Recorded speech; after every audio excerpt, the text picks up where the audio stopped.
Hello, everyone, and welcome to the Spurs Up Show, the best Gamecocks podcast on the internet. Today is Monday, November the 30th, 2020. On today's show, I break down Saturday's game, Gamecocks falling to the Georgia Bulldogs 45-16. I'll give my takeaways from the game, also my biggest takeaway from Saturday, hand out some game balls, and break down what was a rough night at Williams-Brice Stadium as the Gamecocks fall to 2-7. Also, basketball is back for South Carolina. A little bit of a basketball roundup here on a Monday. I break down the weekend that was for Frank Martin's squad. Gamecocks going 1-1 over the weekend with a loss to Liberty, win over Tulsa.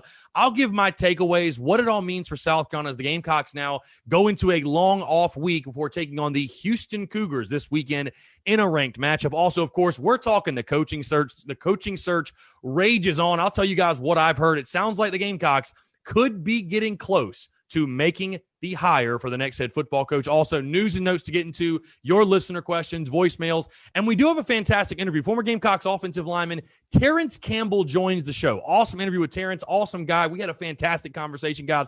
A packed show here on a Monday, so sit back, relax, enjoy. It's all brought to you by our friends over at Upstate Movers Group. Guys, Upstate Movers Group, superior moving service. They bring care and attention other companies can't offer because they're just too busy maintaining trucks and profiting off of them instead of focusing on service. Guys, service is what separates Upstate Movers Group from the competition. By the way, guys, they're not a trucking company. They are a moving services company, and they're employee-owned co-op. Their movers are paid twice the industry average, and everyone on the crew is just as invested in the success of the project as you are. They have dedicated professional crew members, and they offer black glove service. They offer end-to-end packing services, custom crating and packaging for special items, and cleaning services as well. They are founded by Greenville natives and University of South Carolina alumni, guys, so a Gamecock-owned small business. They offer 20 years of project management and moving experience, and they can offer logistics and solutions that traditional moving companies simply do not have the skills for. Guys, whether you're in the upstate or across the state of South Carolina, for all of your moving needs, be sure to check out my friends over at Upstate Movers Group. You can find them on social media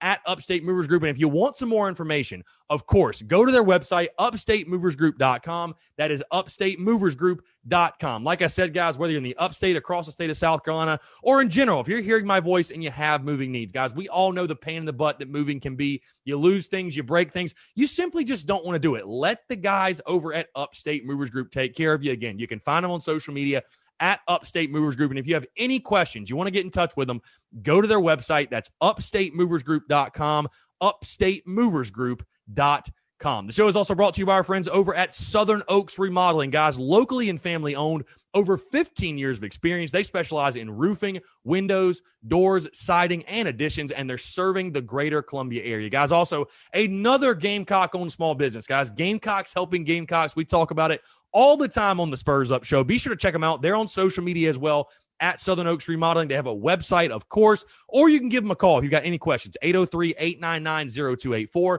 That's 803-899-0284. Guys, like I said, we're the last day of November right now. We're in the holiday season. This is the perfect time. If you've got any home project, anything you've been putting off, you want to take care of, give the folks over at Southern Oaks Remodeling a call. Again, the service and the customer experience is really what separates Southern Oaks Remodeling from the competition, in my opinion. So again, if you've got any projects, and they can do it all, roofing, windows, doors, siding, additions, whatever it is, if you're in the Columbia area, make sure you reach out to them. You can find them on social media, again, at Southern Oaks Remodeling. Check out their website and give them a call, 803-899-0284. That's 803-899-0284. Finally, guys, the show is brought to you by our friends over at MyBookie. Guys, between the NFL, college football, all the major sports and more, there's no shortage of games to watch. And with thousands of lines available on all your favorite sports and events, you can turn your game day into payday with MyBookie. Now, if you're the type of person that likes to back the big favorites, right, consider putting a couple in a parlay for a much bigger payout. Not only do parlays make meaningless games exciting, but more importantly, they give you a chance to turn ordinary bets into a real moneymaker. And guys, of course, don't forget the underdogs. They have a ton of value. The thing about college football, the NFL, really sports in general, the underdogs, they're never really dogs, right? Every team truly has a chance to win, and you do as well. Game spreads, championship futures, and player prop bets. It's never too late to get on the action and start turning your sports knowledge into actual cash in your wallet. Guys, you can sign up today at mybookie.ag. And when you do, use the promo code Gamecocks. Again, that's promo code Gamecocks to claim a deposit match dollar for dollar all the way up to $1,000. So guys, again, you go to mybookie.ag, use that promo code. You put in $1,000, they're going to match that first deposit. Guys, it's a win-win. It's a no-brainer. It's a bonus designed to give you a little help and a head start in your winning season. Again, guys, that's promo code Gamecocks. Promo code Gamecocks for you to claim your bonus when you make your deposit. Stacked UFC cards, college football, NFL, all the major sports and more. Sign up today to begin your winning season exclusively at MyBookie. Let's get it.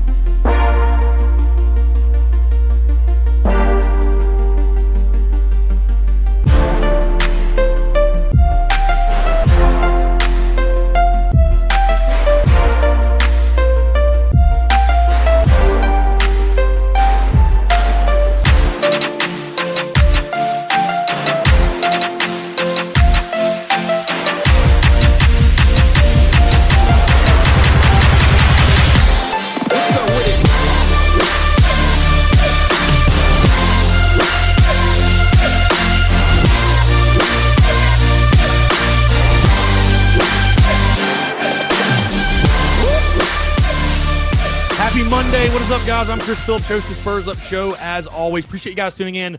Boy, have we got a packed show here on a Monday. I mean, we're talking football game, we're talking basketball, we're talking coaching search, and of course, we've got your listener questions, your voicemails, and a fantastic interview as well, guys. Appreciate you all tuning in here on this Monday. I hope you all had a fantastic Thanksgiving. First off, had a fantastic Thanksgiving weekend. Watched a ton of football, ate a ton of leftovers. I know I certainly did that. Actually had my Thanksgiving leftovers on Saturday. I tell you what, as good as they are on Thanksgiving Day, man, that turkey, that ham, that sweet potato souffle, those green beans, ooh, that mac and cheese, that corn casserole. I tell you what, that hits even a couple of days after Thanksgiving. I'm sure you guys can test. I bet there's a lot of you taking your leftovers to work this week or whatever, eating, snacking on it this week, if you will. But guys, truly do appreciate you tuning in. Again, I hope you all had a fantastic weekend. I know I certainly did. It was an awesome weekend. Got to play some golf, went to the game, got to go to the tailgates a little bit. Had an awesome weekend. Then Sunday, of course, a nice low-key Sunday, watching some South Carolina basketball. Again, guys, thank you so much for tuning in. Thank you for taking the time to consume the content, share the content, show love to the content. I truly do appreciate it. Do want to also say as well, before we dive into the Georgia game specifically, for all of those on Saturday specifically that took time out of their day and said what's up, showed love to the content I was able to talk to at the game. Obviously, a couple Gamecock fans. Truly do appreciate you guys. Appreciate you showing the love. And again, without you guys, the Spurs Up Show would not be what it is. So to everybody that shows love ever, really, thank you so much. Was able to talk with and meet a bunch of great Gamecock fans, a bunch of great Gamecock faithful, and it was really, really awesome stuff, man. That is what I miss most. I know I said this last week, I think, as well, because the same type of thing happened, but that is certainly what I miss most about getting in the stadium and going to live events is the ability to interact with Gamecock fans and interact with people who support the business and support the content. And you guys are the best, man. So I truly, truly do appreciate it. Obviously, hey, the last day of November, want to say thank you to you guys yet again. I will release the official numbers tomorrow. But it's been another record-setting month. In the month of November, we've shattered our record for website views this month. The podcast views are going to be right at the record, if not breaking that record as well. A lot of great things happen in November, surpassing 1,000 subscribers on YouTube. I truly, genuinely do appreciate you guys. And again, it's just so much fun. And I hope you guys take joy in it as well. And I think you do, but it's so much fun to watch this business grow and watch it evolve. And it's just been a blast. And obviously it's I feel blessed and fortunate to be able to do what we do and be able to bring the content, provide the content to you guys that we do. But no, thank you guys so much for the love, support. Again, without you guys, none of this would be possible. So thank you so much. And to those who reached out, said what's up at the game, you guys are awesome. The best fans in the world. Thank you so much. With that being said, let's talk about the game that happened on Saturday night because, of course, we got to start on the gridiron at Williams-Brice Stadium. Saturday night, Gamecocks falling to the Georgia Bulldogs 45-16 in a really, really tough night at the Yard for South Carolina. And this breakdown, if you will, of this game is probably going to be one of the more brief breakdowns. Number one, because we have so much to get into in today's show. But number two, because you could see this coming from a mile, right? I put up my halftime and post-game videos for every single game during the season, right? Now, actually, I had somebody comment on my Instagram, comment on the post-game video basically saying, I hate that you're not more upset. I feel like you're so accepting of this defeat. Why are you not upset? Why are you not pissed off? And again, of course, I'm paraphrasing. It basically was wondering, why was I so calm? And which is kind of funny because, you guys have seen me this season, last season, ever since I started doing the halftime and post-game updates. You guys have seen me show a lot of emotion. I just think back to the Texas A&M game this year. You guys have seen me show a ton of emotion. You guys have seen me explode. I wear my heart on my sleeve for sure, and I wear my emotions on my sleeve as well. So you guys have certainly seen that come out. So to read that was kind of funny. But the reason for it, listen, I was talking to somebody about this before the game, actually, a guy that plays college football at VMI, and talked about just like the mind of a competitor, right? And I was asking him about, they were supposed to play Clemson this year. Obviously, everything got thrown out of whack with COVID. Now they're playing a spring season, whatever. But I was talking to him about this, and I said, I'm just curious to get your take on it. Because, again, you're a college football player, and I'm looking at it from the side I'm at now. We analyze it, and we give predictions, and we give best bets, and we break things down like key matchups and all that good stuff. But I asked him, Clemson was supposed to be on their schedule. And when I asked him, I said, when you're playing a team like that, do you go into the game thinking to yourself, wow, it's going to be really tough for us to compete in any way, shape, or form? We know who Clemson is. They're number one team in the country, the best team, whatever. It's going to be tough for us to even compete in this game. And he said no. And I understood where he was coming from when he gave me the answer, because he answered the way I thought he would. But I was just curious to get his take. But he said no, because as a competitor, you believe you're going to win every single game you play. You don't ever go into a game assuming a loss, right? If you do, you might as well not even show up. Now, he said as the game goes and you start to get blown out, you say, okay, they're a lot better than us. But you never go into a game and approach it as, we're defeated. We're done. And so for me personally, as someone who is extremely competitive, as a competitor, if you will, in my mindset, I don't attend a South Carolina game or watch a South Carolina game thinking with 110% certainty our team's going to lose. Because if I thought that, there's no point in watching the game, right? But going into a game like this, and again, getting back to the point of the reason that I wasn't so upset. Guys, you just knew South Carolina was not playing with a full deck on Saturday. Saturday, the injury list, I can't believe South Carolina had enough guys to field a full roster. I can't believe we had enough to play. I doubt we did. I think the Gamecocks probably just said, screw it, and just played. But looking at the two rosters, looking at who South Carolina was without, you find out before the game, you're without Deshaun Fenwick. You're without J.J. Nigbare. You're without all the guys that opted out already. I think you had only 2 of your starters or 3 of your starters from week 1 against Tennessee that were on the field on defense. And then offensively, you're starting a true freshman quarterback. Shi Smith is out. You just knew going into that football game, you weren't playing with a full deck. You were kind of behind the 8 ball, if you will. And so if I came off as I didn't care, I do apologize for that, or I'm sorry that you took it that way.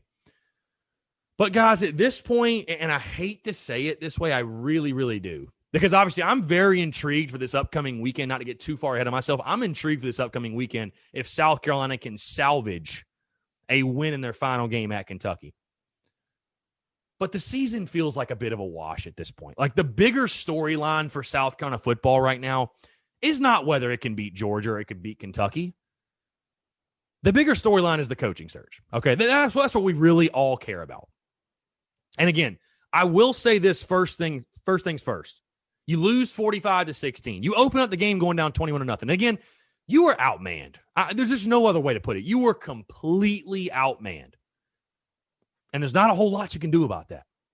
2 different types of athlete on the field, bottom line.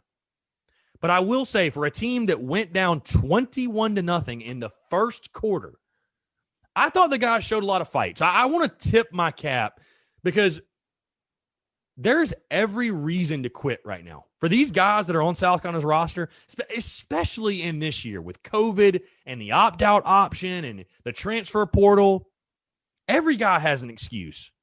Every guy has – all of them could sit out. Plenty of them.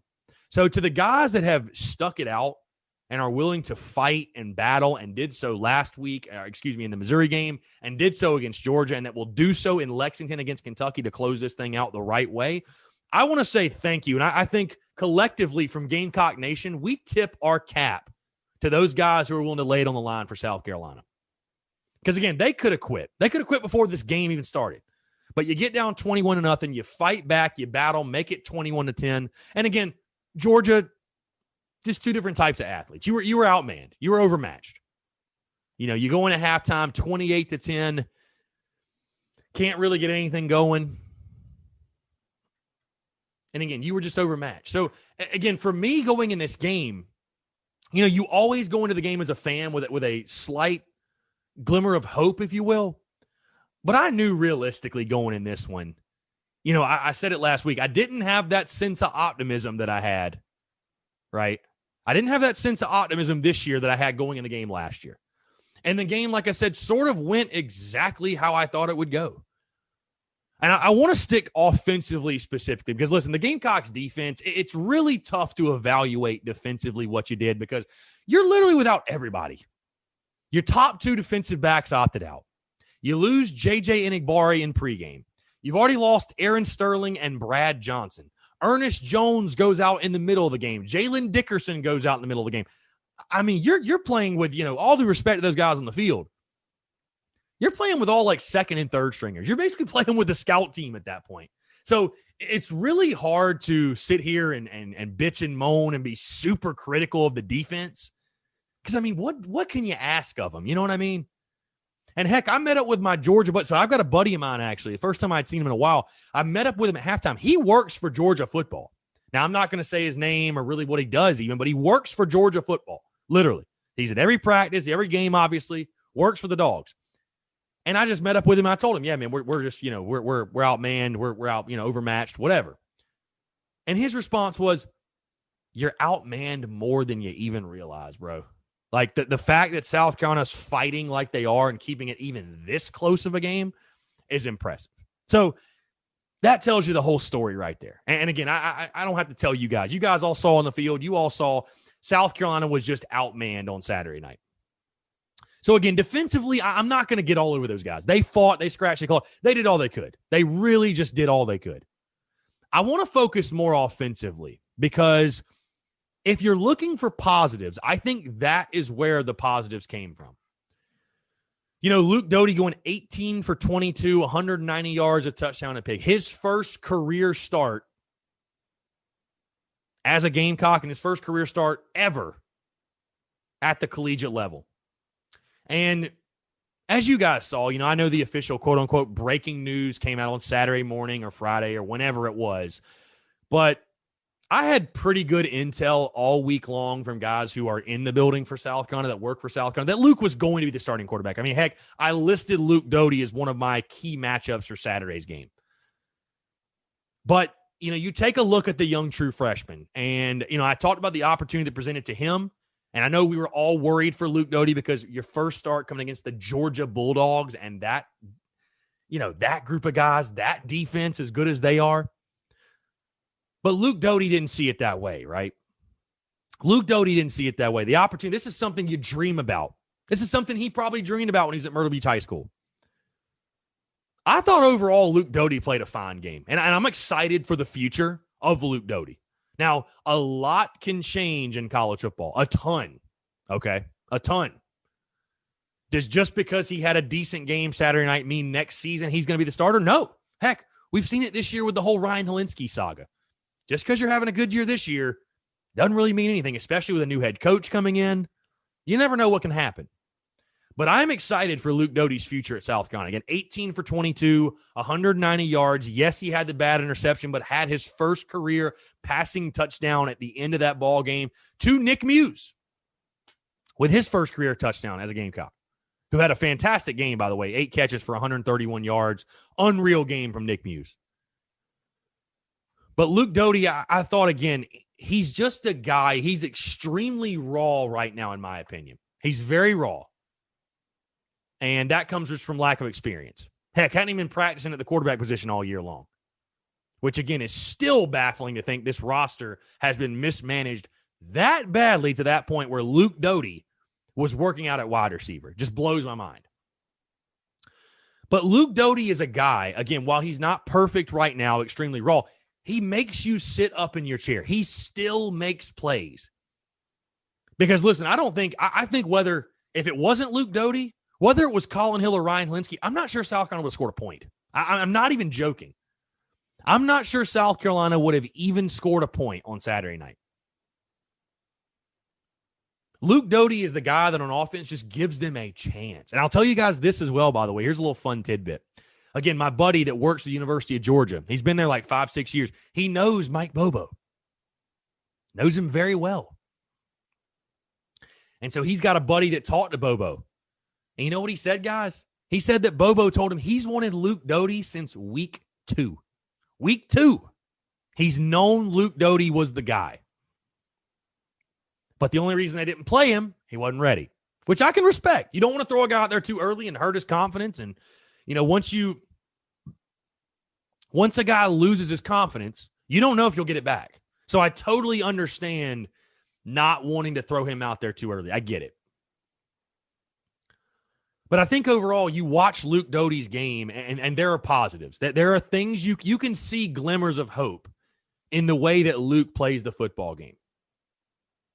As far as the running side of things, again, I tip my cap to Kevin Harris. The way he has ran the football, that dude runs with tenacity, with anger. Now just, I believe, 70 plus yards, about 75 yards away from hitting 1,000. Fingers crossed in this Kentucky game, he's going to hit it. I think he will. But a great game from Kevin Harris. And it has to excite you, by the way, when you think about this South Carolina backfield. And that's going to be, guys, my biggest takeaway from the game Saturday. Because, again, in a game where you knew you were overmatched, you knew you were outmanned, and you knew the challenge that awaited. Even the most optimistic Gamecock fan understood the challenge that was taking on the Georgia Bulldogs. My biggest takeaway from this Saturday, from this game against Georgia, is that the USC backfield should be dynamic next season. Because you see what Kevin Harris has given you all season long. I mean, that guy, I'm very hesitant to compare him to a Marcus Lattimore. But, guys, Kevin Harris has 14 rushing touchdowns this season, which I believe is third most in a season for a Gamecocks running back. You know who the leader is? Marcus Lattimore, who had 17. And that was in a 12-game season, if not more games. So Kevin Harris is holding his own with some of the best to ever do it at South Carolina. Then you factor in Luke Doty, his speed, his athleticism, a true dual-threat quarterback, and then Marshawn Lloyd. Marshawn Lloyd, who's going to be coming back from injury. I know, by the way, was a 5-star running back prospect. The best running back prospect South Carolina had signed since Marcus Lattimore. So I think there are positives you can take away. And listen, for the next head coach, there are problems all over this football team right now as far as the wide receiver position, as far as what you're going to lose on the offensive line, as far as, you know, I think the defense might be okay when fully healthy. But what you're working with right now, again, it's hard to break down South Carolina's defensive performance from Saturday because, I mean, you're just not playing with a full deck, man. Like, how can you really break it down? And again, you were just overmatched and you were just outmanned on Saturday night. But again, my biggest takeaway, the USC backfield should be dynamic next season. I mean, South Carolina has got a really, really good base to start with for when the next head coach comes in and you're just taking a look, okay, what are our knowns offensively? Where your knowns are this. You've got a hell of an athlete. And I think a leader too, by the way, under center. You know, I sat very close to the field again Saturday night. And I saw things from Luke Doty. And I saw some people making light of it on Twitter, and that's totally fine. But I saw South Carolina down really, really big late in the game, okay? And I see Luke Doty walking up the sidelines, clapping and cheering on his teammates and fist bumping guys and saying, hey, let's go, let's go, let's go. That's a small thing that makes a big difference. And that shows to me Luke Doty is a leader. He has those intangibles. And we've already heard from Mike Bobo, he's a guy's teammates love him. You know, he loves the University of South Carolina. He loves the game of football. Again, I'm not saying because of that one instance that he's 100% going to be the starter next year. You never know what can happen. But I think South Carolina's got a guy in Luke Doty that, again, for his athletic talents and abilities, and he's extremely quick, and I think he throws a nice ball. I mean, again, 18 for 22, guys. He had a pretty decent night throwing the football. And I tell you what, he must throw a fairly catchable ball as well, because didn't see many drops on Saturday. Certainly not as many as we saw early in the season. Take it for what it's worth. I don't know. But I'm excited about the future of Luke Doty, the dynamic nature that he brings to the offense. And then, of course, Kevin Harris and Marshawn Lloyd. What a 1-2 punch. No matter who the number one back is, what a 1-2 punch. So there's at least something positive to start with if you're the next head coach and what you can do offensively. So let's hand out some game balls, by the way. TSUS game balls, and they're presented to you by our friends over at Yardware. Guys, Yardware is a veteran-owned and operating company licensed by the University of South Carolina, selling must-have Carolina yard and wall signs. Guys, these signs are made out of 12-gauge laser-cut steel, and they come in both garnet and black. Football season's in full swing. Christmas is literally right around the corner, guys. In a couple of weeks, this is a must-have for any Gamecock fan. By the way, Lindsay Hagler, congrats to you. She won our Yardware sign giveaway. And I'm planning on, guys, I was thinking about it. I was like, you know what? We need to give some more of these signs away. These things are absolutely awesome. As many Gamecock fans as we can get these in their hands, we got to get it to them. We got to find a way to get these out to the masses of Gamecock fans. So expect to see, I would say, at least one or two more giveaways with the Yardware signs. But, guys, it's a must-have for any Gamecock fan. I have mine in my studio. Obviously, you guys see it all the time. The quality, the detail is really what stands out with these things. I mean, it's truly incredible. And whoever it is, whatever Gamecock fan in your life, you can put it anywhere, your yard, your studio, your office, your man cave, garage, living room, dining room. It's a fantastic piece and a must-have for any Gamecock fan. You can order yours today at yardwaresigns.com. Also, check them out on social media at Yardware Signs. And, of course, guys, like I said, stay tuned for more giveaways, because I'm planning on doing another giveaway with the Yardware Signs, the guys over at Yardware, which, by the way, are Gamecock alumni. So, again, another Gamecock-owned small business. Gamecocks helping Gamecocks. Guys, it's a no-brainer, a must-have. This is the perfect Christmas gift for that Gamecock fan in your life, guys. Check them out. That's Yardware Signs. Again, they're on social media at Yardware Signs, and order your sign today at yardwaresigns.com. That is yardwaresigns.com. All right, let's hand out some game balls, guys. TSUS game balls. We'll start offensively. And a guy that has had a really interesting up and down South Carolina career to this point. And I know someone that fans sort of had a bone to pick with a few weeks ago when he had some comments about the fan base and the couch coaches and the fat dads and the Karens and whatever.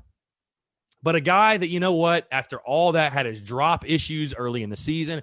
A fantastic game from Gamecocks tight end Nick Muse on Saturday night. Nick Muse, going back to the stats here, 8 catches, 131 yards. He averaged 16.4 yards per catch and a touchdown for South Carolina. His first career touchdown as a Gamecock, by the way. He gets our game ball, the TSUS game ball for offense. Again, congratulations, Nick Muse. What a night for him. I mean, seriously, Luke Doty's favorite target was there every single time Luke looked his way and caught every ball, which I know is a huge improvement. No, seriously, Nick, congratulations, my friend. You get the game ball for offense. For defense, it's got to go to Jamie Robinson. 10 tackles for Jamie. Also had a fantastic interception. Again, not a lot of positives to pull defensively, just being totally honest, but Jamie was a guy flying all over the field. Again, double-digit tackles. And again, the interception he had, incredible play. I mean, incredible concentration, incredible play. I think Jamie, a guy that has quietly had a really, really good season for South Carolina, and really proud of him for staying in the lineup, for battling week after week. Obviously, all these guys could have opted out, could have made the decision to, I'm going to sit this one out, protect myself, and play next year. But Jamie, a guy who has continued to ball out week after week after week. So again, TSUS game balls offensively going to go Nick Muse. Defensively, going to go Jamie Robinson. So, guys, that's it for my Georgia recap. Again, South Carolina falling to 2-7, falling to the Dogs 45-16 at Williams-Brice Stadium. And they will close out the 2020 season. Believe it or not, the season is damn near over, which is kind of sad. And I know some of us are kind of relieved at the same time. It is what it is. But the Gamecocks will close out their season this Saturday night. Another night game, believe it or not, in Lexington against the Kentucky Wildcats. So it should be a lot of fun, obviously, breaking down that game in its entirety all week long as we get closer and closer to kickoff on Saturday. With that being said, let's talk some hoops. South Carolina basketball. And what a weekend it was for Frank Martin's squad. Very interesting weekend. In case you got lost in the shuffle with football, the Gamecocks played in the Hall of Fame Classic in Kansas City, Missouri. Gamecocks went 1-1 over the weekend. We'll start with the positive. A nice win over Tulsa on Sunday, but it started on Saturday with an embarrassing, I would say, loss to the Liberty Flames. And Liberty, a team that got added to the tournament late because Northwestern bailed on the tournament, I think because of COVID concerns or something like that. So the Gamecocks took them on instead. And it's a mixed bag, really. And the first thing I want to say is this, because, after the game on Saturday night, we were all frustrated, right? Because we've seen this movie time and time again, and the ship still sinks every single time, right? We get our hopes up. We get excited for Gamecock basketball. There's this guy coming back. There's that guy coming back. There's all this talent, and you fall flat on your face in the non-conference. Again, I don't think it's that South Carolina lost to Liberty, even though you were an 8-point favorite and you felt like South Carolina should have won that game no matter what. It's not that you lost to Liberty. It's that you got embarrassed in doing so. And again, I want to tip my cap to both Liberty and Tulsa because I think both are very good basketball teams. Like, I think Liberty's probably going to be a tournament team. They're very good, no doubt. It's not like you lost to Stetson. It's not like you lost to Boston. They're not in that category per se. But it was just, and I know you didn't have the exhibition against Coker. I totally get that. But to come out on the floor in your opening game and you were never in the ball game. I mean, South Carolina was never in that ball game. And I think that's what stung so badly with Gamecock fans. Defense was atrocious. Just nothing went your way on Saturday night. You bounced back, though. I will give credit to Frank Martin and his squad. You bounced back on Sunday for a really nice win over a tough Tulsa squad. And that one was very much back and forth. It was a 1-point game at halftime. You had the lead. Gamecocks defense, I thought you saw a much more on-brand performance in regards to Frank Martin, his basketball teams, his style of basketball, a suffocating defense. Heck, I think South Carolina, held Tulsa scoreless for like 9 minutes, like 9 of the final 10 minutes or something like that. Crazy stats. And you're able to pull away and get a double-digit win over Tulsa.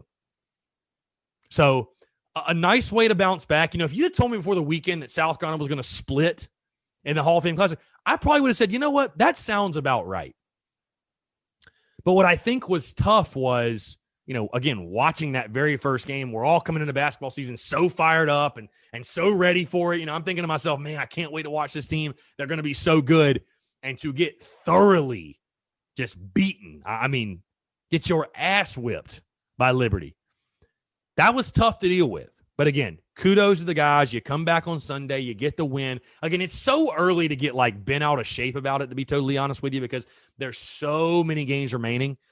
But I'll be very curious to see what corrections are made this week for Frank Martin's squad, because you got a big opportunity on Saturday playing at Houston, which is a top 20 team right now, probably going to be a top 15 team when South Carolina takes them on.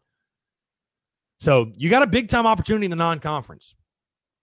You got a big-time opportunity, but obviously losing that opener puts a lot more pressure on all the other non-conference games. You can afford to let one slip, but you better not drop any more that you're supposed to win along the way. Because, again, I give all the credit to Liberty, but the fact of the matter is you were an 8-point favorite. You weren't supposed to lose that game.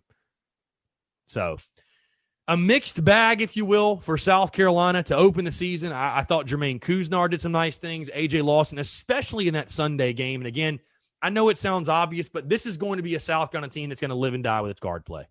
I don't think it's good enough to overcome a bad night from Lawson and Kuznar and Minaya. You're going to have to ride. The guards are the strength of your team. You're going to have to ride those guys. You got to be able to count on them. You got to be able to depend on them. They got to have more nights like they had on Sunday against Tulsa. But overall, an interesting weekend. It should, like I said, be interesting. What changes does Frank Martin make over the week as South Carolina heads into a big matchup on Saturday night against the Houston Cougars? All right, let's talk a little bit about the South Carolina coaching search. Because, boy, oh boy, it seems like things are moving in motion. It started late last week with, and listen, let's not beat around the bush. It's Shane Beamer, right? That's where all the smoke is coming from, is the Shane Beamer camp. It started late last week when I got word from a buddy of mine that it was rumored that Shane Beamer was having Thanksgiving dinner with Ray Tanner and his family. I don't know if that's true or not. But we also got word that Ray Tanner had flown out to Oklahoma to presumably talk to Shane Beamer. Then we go throughout the weekend, and it's starting to sound like South Carolina has a deal lined up ready for Shane Beamer, 4 years, $3 million per. And then we get word late on Sunday that this is an announcement and a decision that could come out this week, which I did not see coming. I thought it would at least follow the final game. I thought it would be next week, if anything. And it might still be, who knows. But guys, all aboard the Shane train, because it seems like that is picking up steam. No pun intended. And I know a lot of you feel some type of way. Obviously, we put out a piece last week, actually on Thanksgiving Day, of why Shane Beamer, why we thought he's the best choice. And really, that was one of my contributors. I'm still of the camp, guys, at this. If South Carolina wants to go with Shane Beamer, great. All aboard. I'm all about it. If they feel like Billy Napier is the best option, I'm all for it. Even Hugh Freeze, even Jamie Chadwell, I'll be behind him. Because, again, I come back to this. No matter who you hire, it's going to be a risk. Bottom line, it's going to be a risk. There's no surefire guy out there.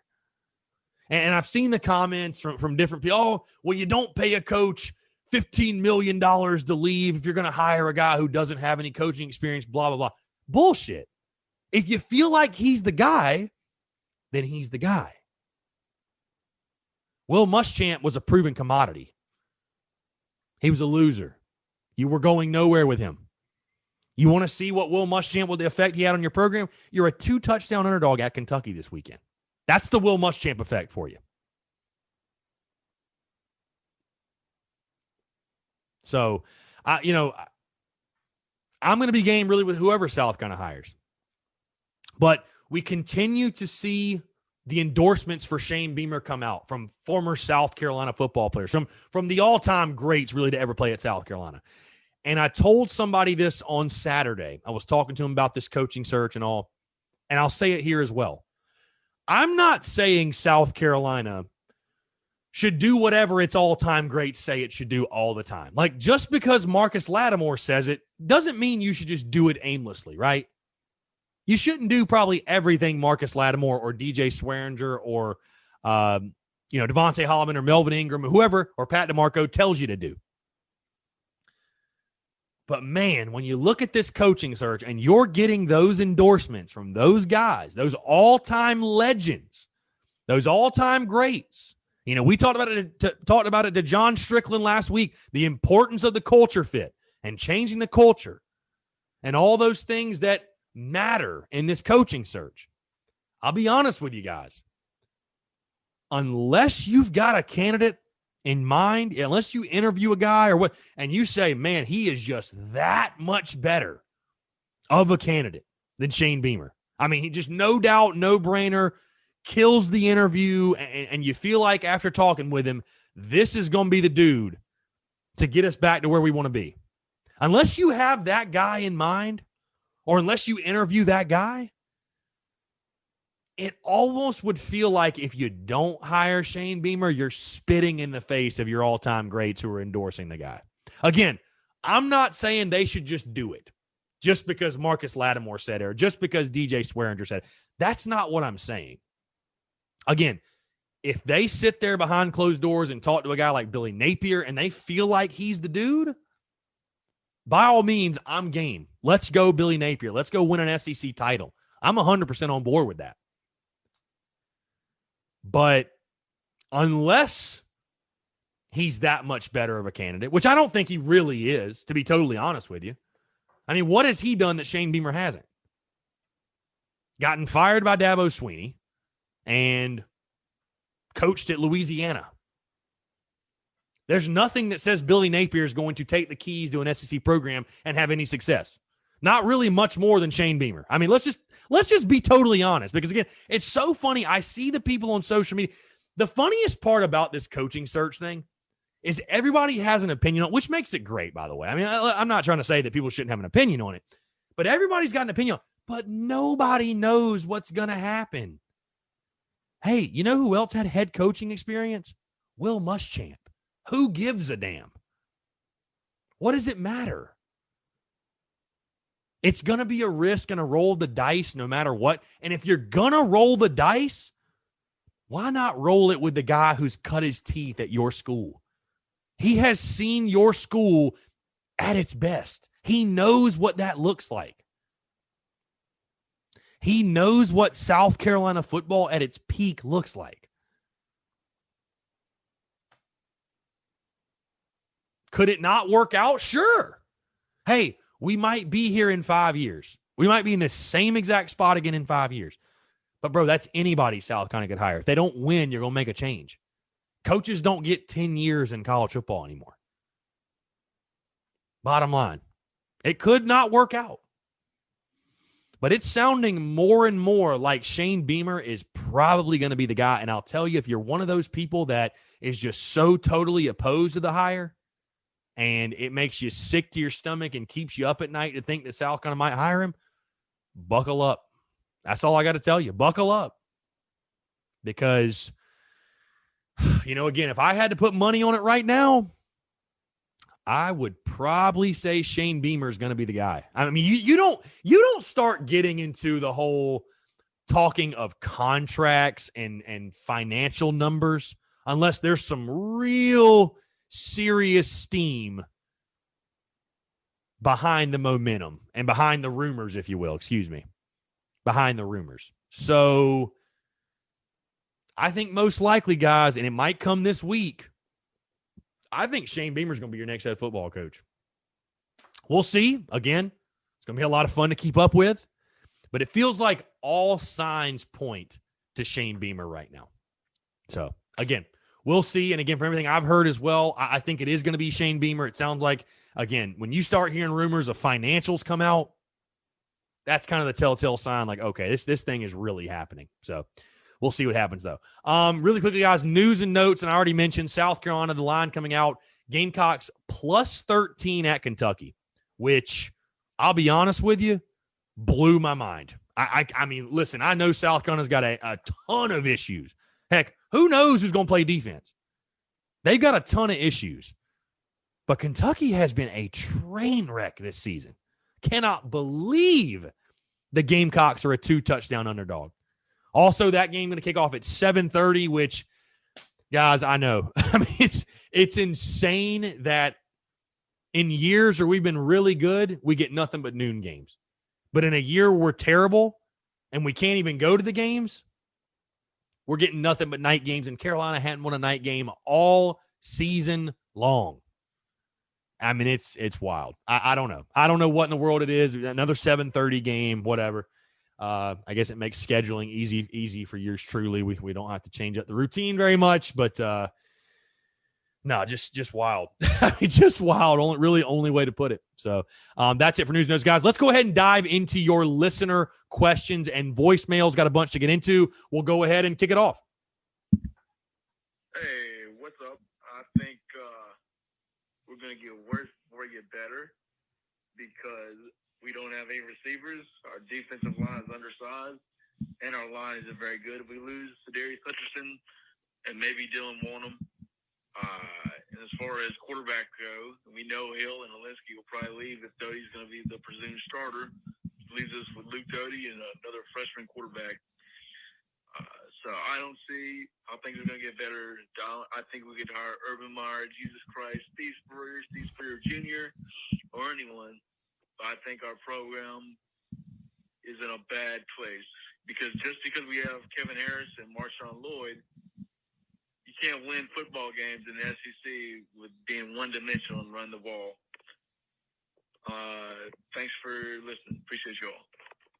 All right, man. Appreciate the voicemail. Some really interesting points you brought up, and I want to address this really quickly. What he's saying, it's going to get worse before it gets better. Respectfully, I actually disagree with you. I think you're going to realize with the next head coach, I think you're going to realize how poorly this roster was managed. And you're going to see how bad player development was. Because, again, look at the guys on the roster. And I'm not saying South Carolina's going to win 10 games next year by any stretch. But I think I said this Saturday night on Twitter, on social media, I think at minimum you have enough talent on the roster. You get the right coach in there. You got enough talent to make a bowl game next season. There's no question, which would be a huge upgrade from the last 2 years. I think without a doubt, you should never be okay with missing a bowl game at South Carolina, in my opinion. Go look at the roster, bro. Go look at the roster. Go name by name and look at, again, everybody makes such a big deal recruiting, right? I mean, it is a big deal. It's the lifeblood of college football. Go look at the names and the star ratings and all that. There's talented players on the roster. So I don't fully agree with you that it will get worse before it gets better.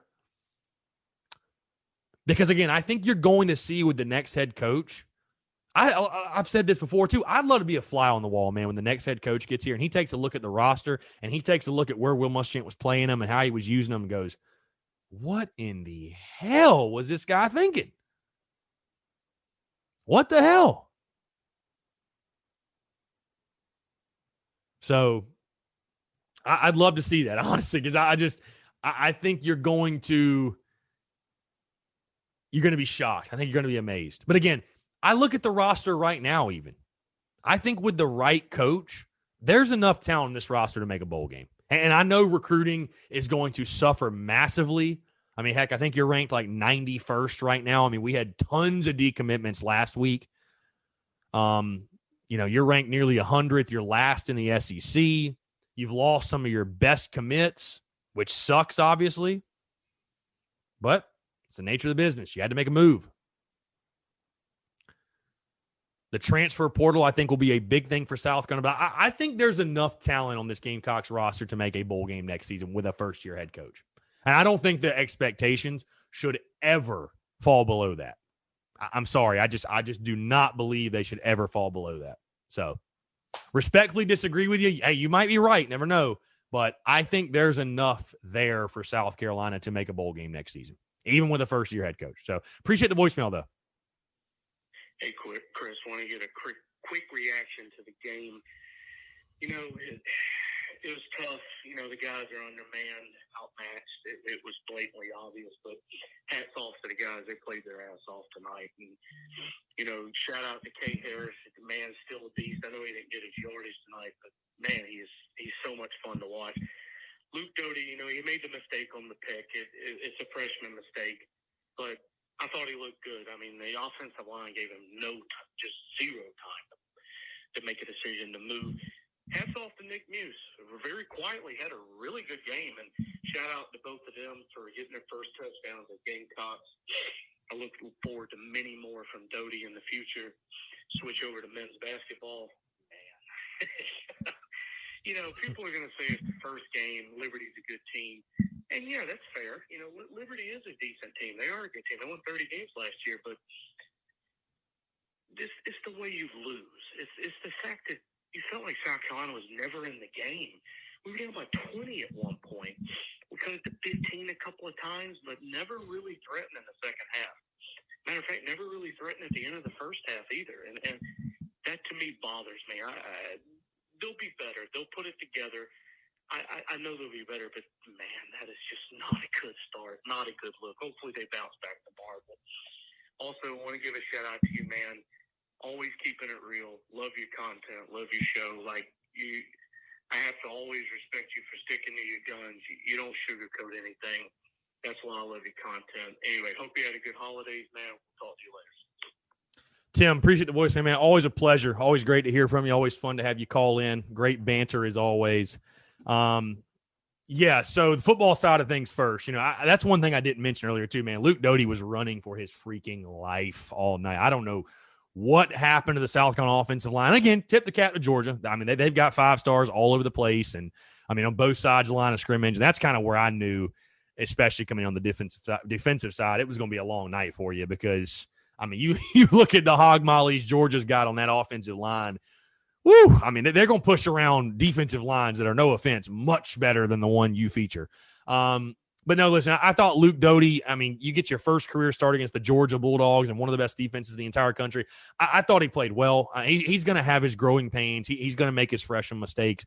But you can see the promise. You can see the promise there with Luke Doty. And I'm not sitting here saying he's going to be Connor Shaw or he's going to take South Carolina to the promised land, but I think he's a really good option for the Gamecocks. And he has that type of potential where if you can get good players around him, I think you could have a really, really fun offense. You mentioned Kevin Harris. The dude's an absolute freak. Basketball-wise, it's funny. So, Tim, you called in and left your voicemail Saturday night before the Tulsa game. I felt very similar to you after that Liberty game. And I cooled down a little bit. I did cool down a little bit after South Carolina beat Tulsa, but yeah, I mean, it felt so par for the course, and it was so embarrassing that first game just to get thoroughly beaten. I mean, just no bueno. But you do bounce back. You beat Tulsa. I don't want to overreact too early because it's been literally 2 games. Hey, if you go out there and beat Houston on Saturday, all is forgiven, right? So you don't want to overreact too early, but this team, let me put it this way. This team is too good to look that bad. There's just no excuse. I mean, this team is way too talented and way too good to look that bad. So hopefully it was an anomaly and it woke this team up. That's all you can hope for. So, all right, we'll get into our final voicemail and then we'll get your listener questions and wrap this thing up. Hey, man. So, look, my question is I'm actually an Ole Miss and a Florida Gator fan, but I'm applying to South Carolina for graduate school. And my question is, how do y'all feel about hiring the offensive coordinator at Ole Miss right now? The guy, he was at UCF, had a pretty good showing there, and also obviously at Ole Miss, like one of the most potent offenses in the country, and he's already got a recruiting base in the South, along with, learning from Lane Kiffin and pretty good coach up at Nebraska too. So that's my question. How do you feel about hiring the offensive coordinator at Ole Miss right now? Thanks. All right, man. Appreciate the voicemail. Yeah, best of luck, obviously, with applying to grad school at USC, and I think you'd have an awesome experience. So hopefully you get in. Yeah, I think that'd be an interesting hire. Obviously what Ole Miss has done offensively speaks for itself. I think the guy that would be the home run is Garrett Riley from SMU, the brother of Lincoln Riley. I think that's the one everybody's kind of got their eye on. But you got to get the head coach hired first, and whoever he brings in, I'll be down with. But obviously, the main thing is this: an aggressive, up-tempo, spread type of offense. You got the quarterback in Columbia to do it. I think that's what you need to go with to be successful, and I think that's what South Carolina will go with. But it's kind of tough to say because, listen, I was talking to my buddy, and he knows Shane Beamer, my buddy that works for Georgia football. He knows Shane Beamer, right? He was at Georgia with him, and he's talked about he put together a list of 40 names that Shane Beamer could hire as his OC. So, dude, there's so many names you could throw around that are possibilities that it's really tough to say. But, no, those are the big things. Up-tempo, spread offense. Whoever the next head coach brings in with them as OC in D.C., I'll fully support and ride with 110%. So we'll see what happens. All right, let's get in these listener questions really quickly. C. Bailey Burr, 12. Can't wait to clean house except for Shaw and Lattimore. Well, Lattimore's not on staff anymore, by the way. I don't know if you knew that. But, no, yeah, I think Connor Shaw will most likely stay on staff. He better stay on staff. But, yeah, I mean, that's probably what's going to happen, right? Cleaning house. I mean, I know that Nick Muse said that, he'd come back if Bobby Bentley's back. If he's not, he probably won't come back. Tough to say, man. I don't know. I don't know if Coach Bentley will be back or not because, I think that's going to be a decision up to the next head coach. And most likely, I think they're going to want to clean house, if I had to guess. So, TD Sim, Doty and Harris are the future of this team. I 110% agree. Jimmy.James.76, Kevin Harris is better than Najee Harris. Does more with less. Hey, I mean, leading the SEC in rushing says enough right there. So, T-Buddy 4. Kevin Harris, the top 5 running back in the country, not just in the SEC. So much heart in that man. Yeah, I mean, the way that he ran the football, the way he's ran it all season, but that one play that really encapsulates his running style, you get stymied for what looks like a loss. You break out of that. You break the tackle. You fight. You turn your legs, and you get a gain, and you get the first down. And, I mean, just an incredible run. It was Marcus Lattimore-esque. So, kudos and tip of the cap to that young man. A phenomenal player. Let's see. Will Davidson, experience concerns for Beamer. How important is the staff he will bring for success? It's extremely important. You got to surround yourself with the right coordinators. And again, I understand for sure. I mean, I'm not going to knock any fans for being worried about Shane Beamer's lack of head coaching experience and the fact that he has none because, hey, that's a legitimate concern. But the guy has been under some legends. Lincoln Riley. His dad is Frank Beamer, right? Steve Spurrier, Kirby Smart. I mean, the guy knows football. He knows good football. So, you know, I 110% agree. It's going to come down to having big-time coordinators surround him and letting Shane Beamer be more in that CEO type role and letting his coordinators work for him. So I think that's extremely important. And finally, last question. eCarch08, if Beamer is the guy, can he realistically turn this program around? My answer to you, sir, is I think 110% yes. I'm all aboard for the next guy that gets the job. And if it is Shane Beamer, all aboard the Shane train, ladies and gentlemen. All aboard the Shane train. So, guys, thank you so much for tuning in. Thank you for the questions, the comments, the voicemails. And like I said, as always, man, showing the love, sharing the content, everybody that reaches out and DMs and definitely, you know, takes their time to conversate with me and show their love in person. It's been awesome talking to you guys, chatting to you guys. And again, thank you guys so much for making this what it is. Another successful week last week. It's been a great season, by the way, as we go into the final week of the season. Thank you guys so much for, again, 2020 has been a roller coaster ride for us all. So the fact that we've even had football, I know the season sucked, right? You know, you fire your coach. It hadn't been the season we all wanted, but the fact we're all so lucky, the fact we even have football and we get to talk and we get to, you know, watch the Gamecocks and take it all in, we're blessed. You know, we truly are blessed when you have that perspective. So, guys, but again, thank you so much for the love, support, sharing the content, consuming the content. It means the world to me. And, I love chatting with each and every single one of you. I know a ton of people DM me, talk to a ton of people at the games and get to shake hands. And it's a blast. It truly is. So thank you guys so much. Now, don't leave just yet. We got a fantastic interview. Former Gamecocks offensive lineman Terence Campbell, which Terence was there during some of the most interesting years for South Carolina and some of the best teams, 2010, 2011. He was there from 06 to 11. And Terrence, a fantastic dude, doing big things now on the West Coast as well, guys. So, again, appreciate you all tuning in. Thank you so much for the love for the sport. And enjoy this interview with former Gamecocks offensive lineman Terence Campbell. All right, joining us in the Spurs Up Show is a man that played for Gamecocks football from 2006 to 2011. During his career on the offensive line, he started 25 games for the Gamecocks, also spent some time in the NFL with the Redskins and Jets, but obviously with South Carolina was part of two of the best teams and two of the best offensive lines in school history in 2010 and 2011. Currently, he's also making a big impact on the West Coast for the San Jose Police Department. He is a police officer out there on the West Coast. Again, I'm very pleased to be joined by former Gamecocks offensive lineman Terence Campbell. Terence, I appreciate you taking the time, man. It's a pleasure to have you on the show. Thanks so much.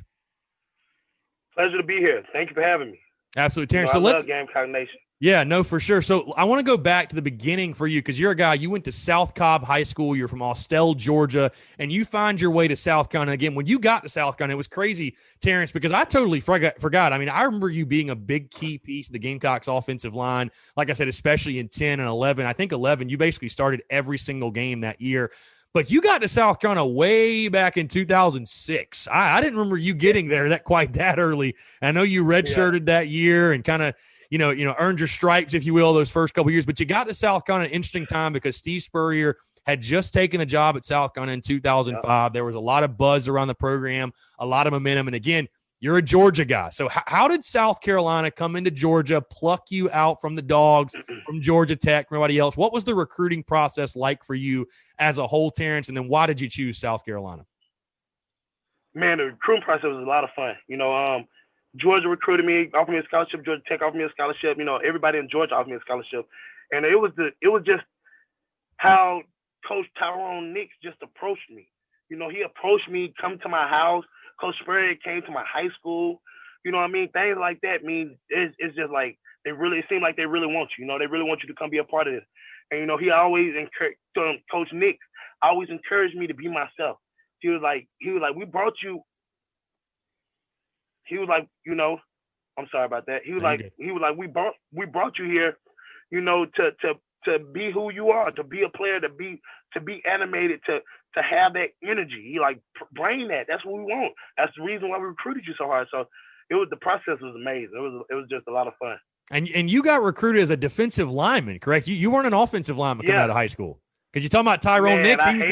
He was the DC. Yeah, he recruited me as a DN. Me and Norwood. Norwood, we went to the high schools right around each other. Right. That's my boy. You know what I mean? Norwood was going to Oklahoma State. And then I started talking to him like, man, let's go.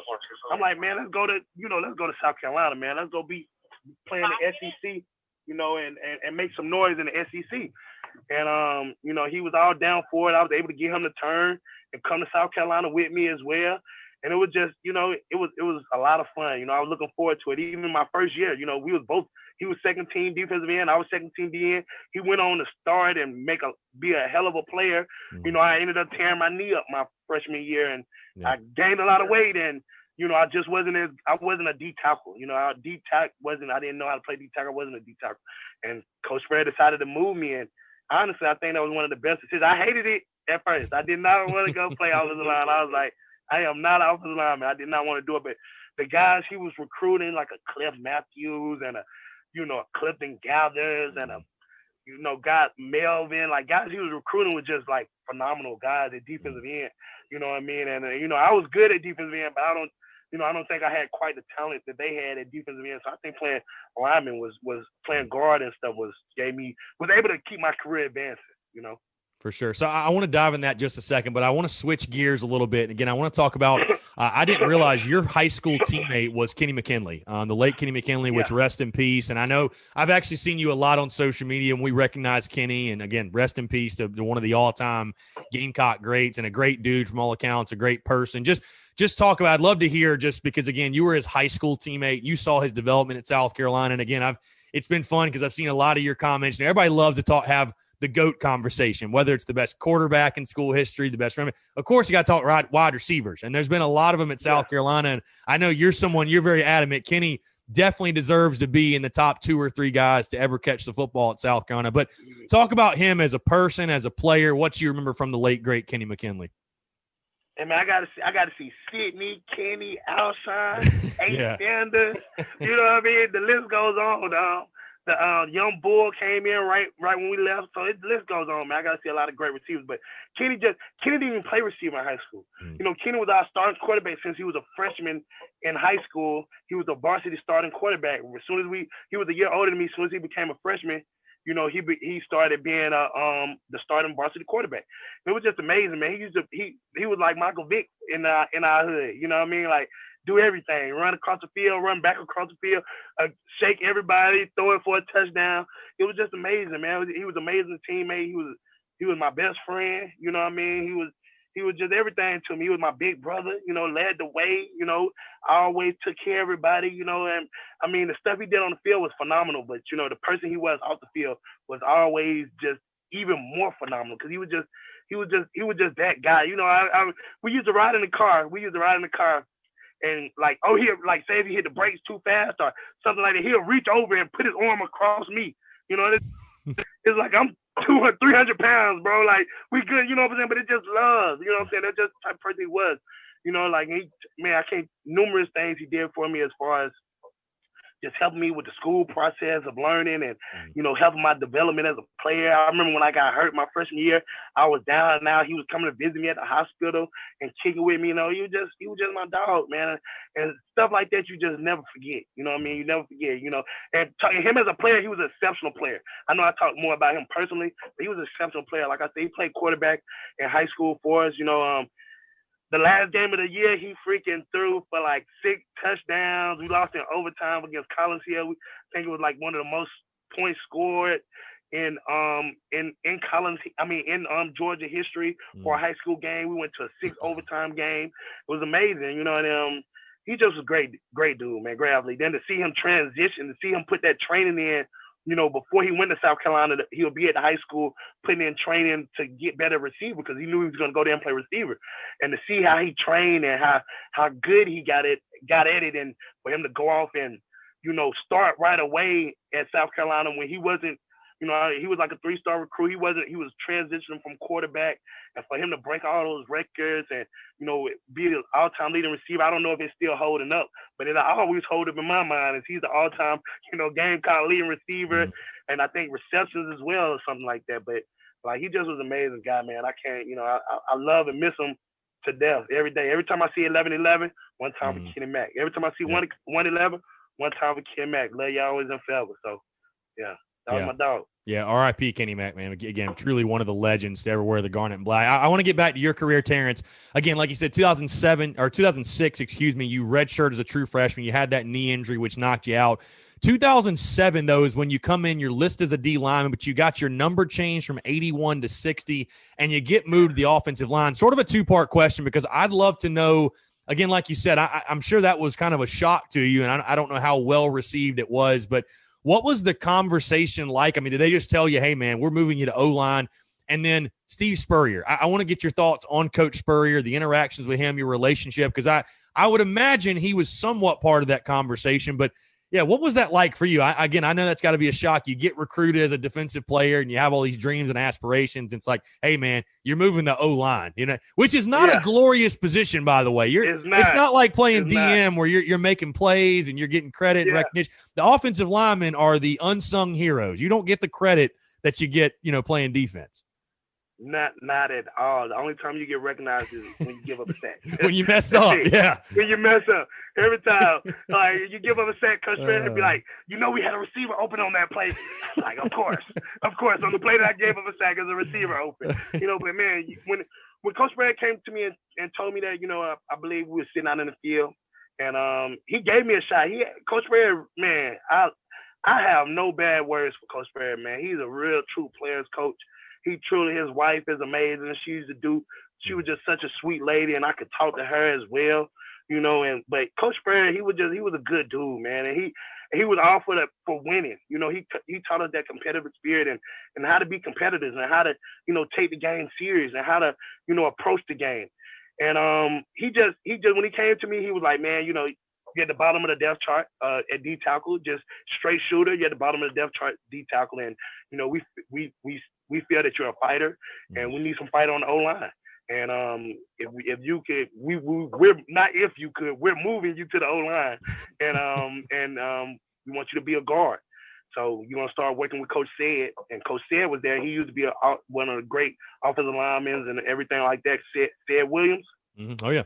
So he was there, and he was at the time he was a graduate assistant. So he used to work with me after practice every day. You know, work with me after practice every day. And in the beginning, I was like, hell no. Nah. You know, in the beginning, I was like, I hate this. You know what I mean? I was fighting it, you know. But once I figured I'm not going, like, this is my best chance to play. This is my best opportunity to get on the field.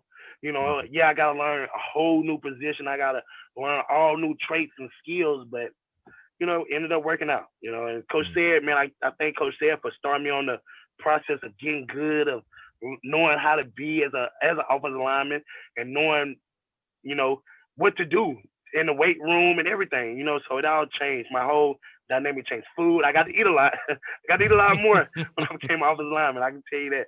But it was cool. It was pretty interesting. Yeah, I feel like the transition, Terrence, for you was pretty smooth, though, because, I mean, you started 9 games that first year at the guard position. I mean, you made a big impact immediately. I'll ask you again another two-part question. What do you think attributed to you becoming such a big-time impact player on that offensive line so quickly? Because, again, like you said, you were a defensive lineman. All of a sudden, now you're an offensive lineman, and you start 9 games. And then also those first couple of starts, I know you got that first start in 2008 against Wofford, and I think you started against Tennessee. Yeah. You started, like I said, 9 of the games. You start almost every game. LSU. Was there a moment, I was going to say, was there a moment for you where you were kind of like worried, where you're like, oh God, I really don't know how this is going to go. I mean, this is my first time getting on the offensive line, and you're taking on SEC defensive linemen, which, you know, Tyson for itself. Man, I remember vividly. That's a good question. I remember vividly. We were playing LSU. It was at home, and we was on the goal line or something like that. And Tyson Jackson was like, I can't remember exact words he said, but it's something like, you know, like he welcomed me to the SEC, or like he just talking shit, pounding on his chest. And I'm like, oh my goodness. I'm like, I don't know what I'm doing out here. I'm like, is this when we played at Florida and we got beat by like 50 and the crowd was going crazy and I didn't know the plays that well. I used to have to ask sourcing for the plays or what to do, and it was so loud in Florida that I couldn't hear anything, and I was just getting my butt towed up. It was a lot. That was a butt kicking year. You know, I got a lot of butt whoopings that year. You know, against some of the smaller schools, I played decent against some smaller schools, but against a lot of them big time schools, man, it was some butt whoopings I took, so a lot of lashings. You know, just with me not having enough weight. I was a fighter. You know, Coach Spurrier just liked the fact that I was fighting. I ain't no, you know, excuse my language. I ain't no, you know, I'm not a pussy. I'm not scary. Right. You know, I'm not gonna be afraid to battle. You know, I'm not going to be afraid to bang. You know, I'm definitely not. Now, did I have the proper weight? Did I have the proper technique? You know, did I know all the plays? Was I 100% confident in me doing my job? No. But I knew one thing, I would fight. You know, and I would try to, you know, I would try to battle. I would try to bang, you know, regardless. You know, so that was the main reason why Coach Spurrier put me out there. And we had a lot of injuries that year. Had a lot of injuries with the offensive line and stuff like that. So, you know, that was the main reason why he put me out there, because he just knew I was a fighter.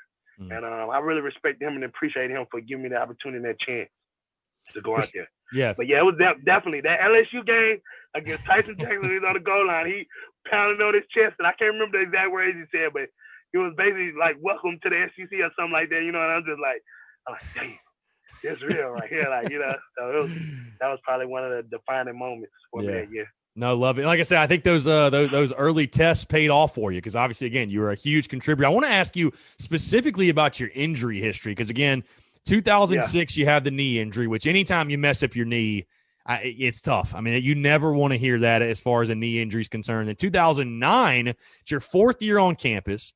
You start the first two games, then you get a neck shoulder stinger, if you will, which I want to hear more about that. Yep. You had to sit out the remainder of the year. You get your second medical redshirt because, again, like I said, I didn't realize you got there in 2006 because you were there till 2011. I mean, you really seemed like you were there like for two different eras pretty much of Gamecock. I mean, you saw Gamecock football in all lights while you were in Columbia. It's wild, which is cool because you actually saw the come up, really. I mean, you think about it.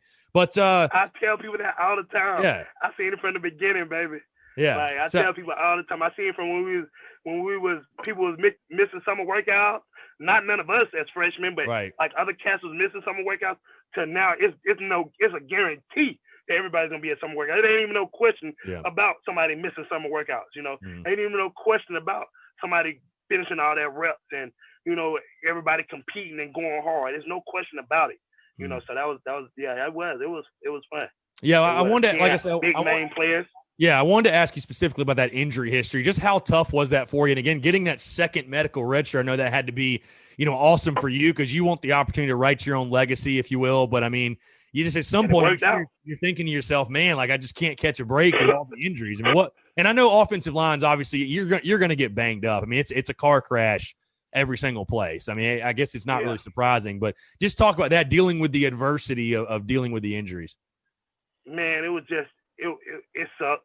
Number one, you know, you always feel isolated. You always feel alone in those situations, you know, because you battling the injuries while the rest of your teammates are battling other opponents, you know. So it's always an isolation in that time period, especially when it's something like a stinger and it just continue to happen. Like, trust me, I tried to get back on the field multiple times. And every time I would go out to practice or something, my neck would get snapped over the wrong way. My fingers would regress me back to day one, you know, where my fingertips would be tingling. And, you know, it's like just bad for the nerves. That's why I ended up having to wear like a horse collar, like one of, I don't even know it's called a horse collar. I don't even see people wear it no more. Neck guard thing? Yeah, neck roll. Yeah, I had to wear like a neck guard. Yeah. It worked out, man, and I was able to continue playing, and, you know, like I missed that whole year. Then the next year, Kenny passed away, and then I ended up missing that whole year because he passed away, and I was just devastated about that, you know, and that sucked. You know what I mean? I just couldn't play. I wasn't there. You know what I mean? I wasn't there. I had a lot of stuff going on. I was, you know, I couldn't focus on ball, you know, and I was excited. But they gave my boy, you know, it's just amazing how God works, man, because they gave Rakevius Watkins the opportunity, and he went out and balled out became an all SEC player, went to play in the NFL. You know, and that's one of my best friends. And am I happy? Am I disappointed that it didn't work out for me to play that year? Of course, 100%. But am I happy that he got an opportunity and glad he got a chance and this, catapulted him to more success? 100%. Yeah. I would be upset if he got the chance and, he was trash or garbage. So it was good, man. It worked out.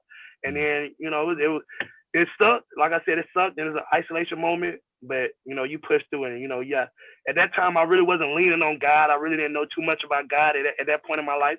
So I was trying to figure things out, And then, like I said, once Kenny passed away, that's kind of when, my whole transformation with meeting God and really, talking with God, and that's what helped me through that process. You know what I mean? And the rest was history after that, really. What's up, guys? Hope you're enjoying the show. When you're running a small business, there are a lot of different tasks and challenges you face. You're wearing all the different hats. You're getting pulled many different directions, and you feel like you don't have enough time in your day. Literally anything that can make your life easier, you're open to it. Guys, if you're growing an e-commerce business, if that is your focus, you need a platform that's focused on growth. That's where my friends over at Klaviyo comes in, and today's show is brought to you by our friends over at Klaviyo. Klaviyo is the ultimate e-commerce marketing platform for online brands of all kinds and all sizes. Whether you're just getting started or you're running a well-known brand, it gives you everything you need to send memorable branded emails, text messages, and more so you can build strong relationships that keep your customers coming back. Guys, with flexible automations, powerful insights,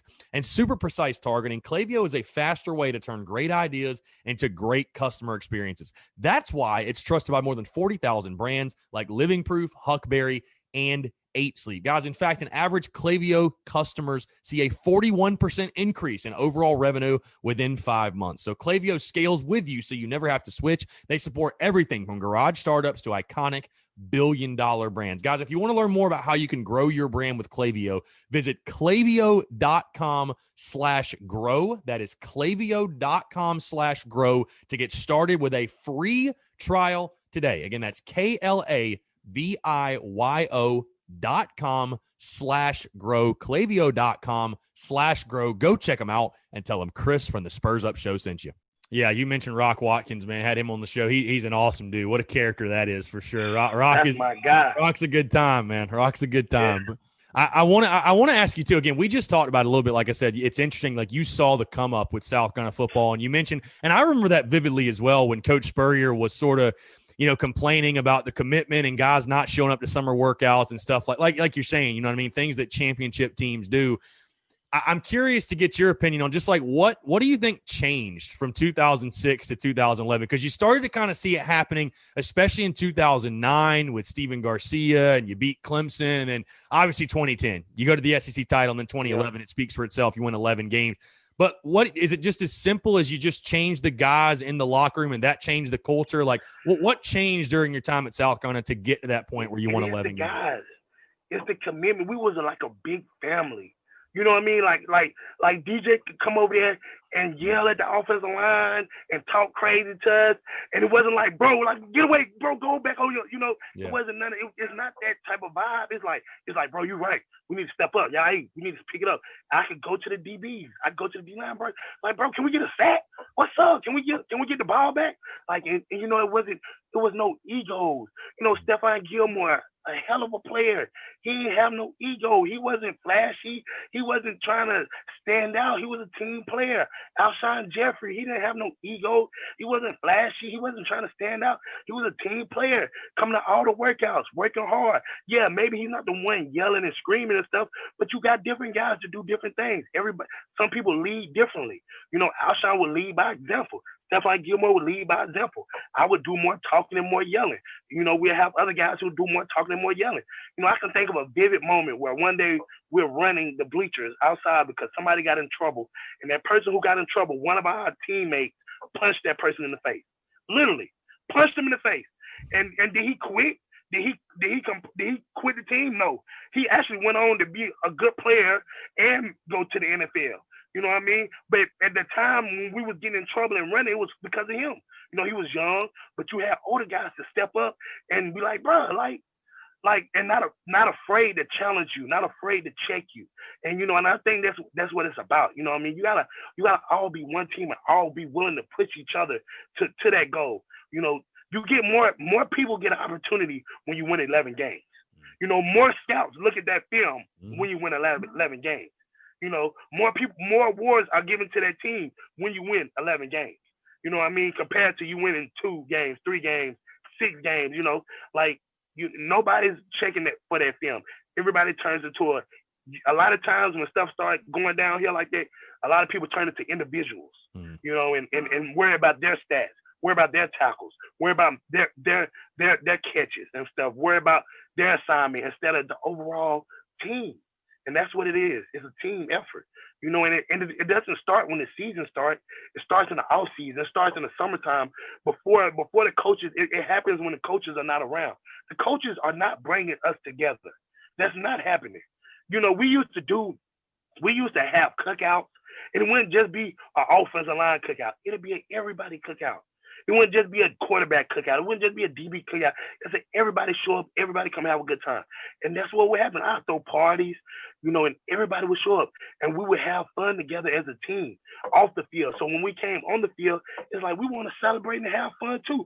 And I know that I can talk to you however I need to talk to you because we built this relationship off the field as well.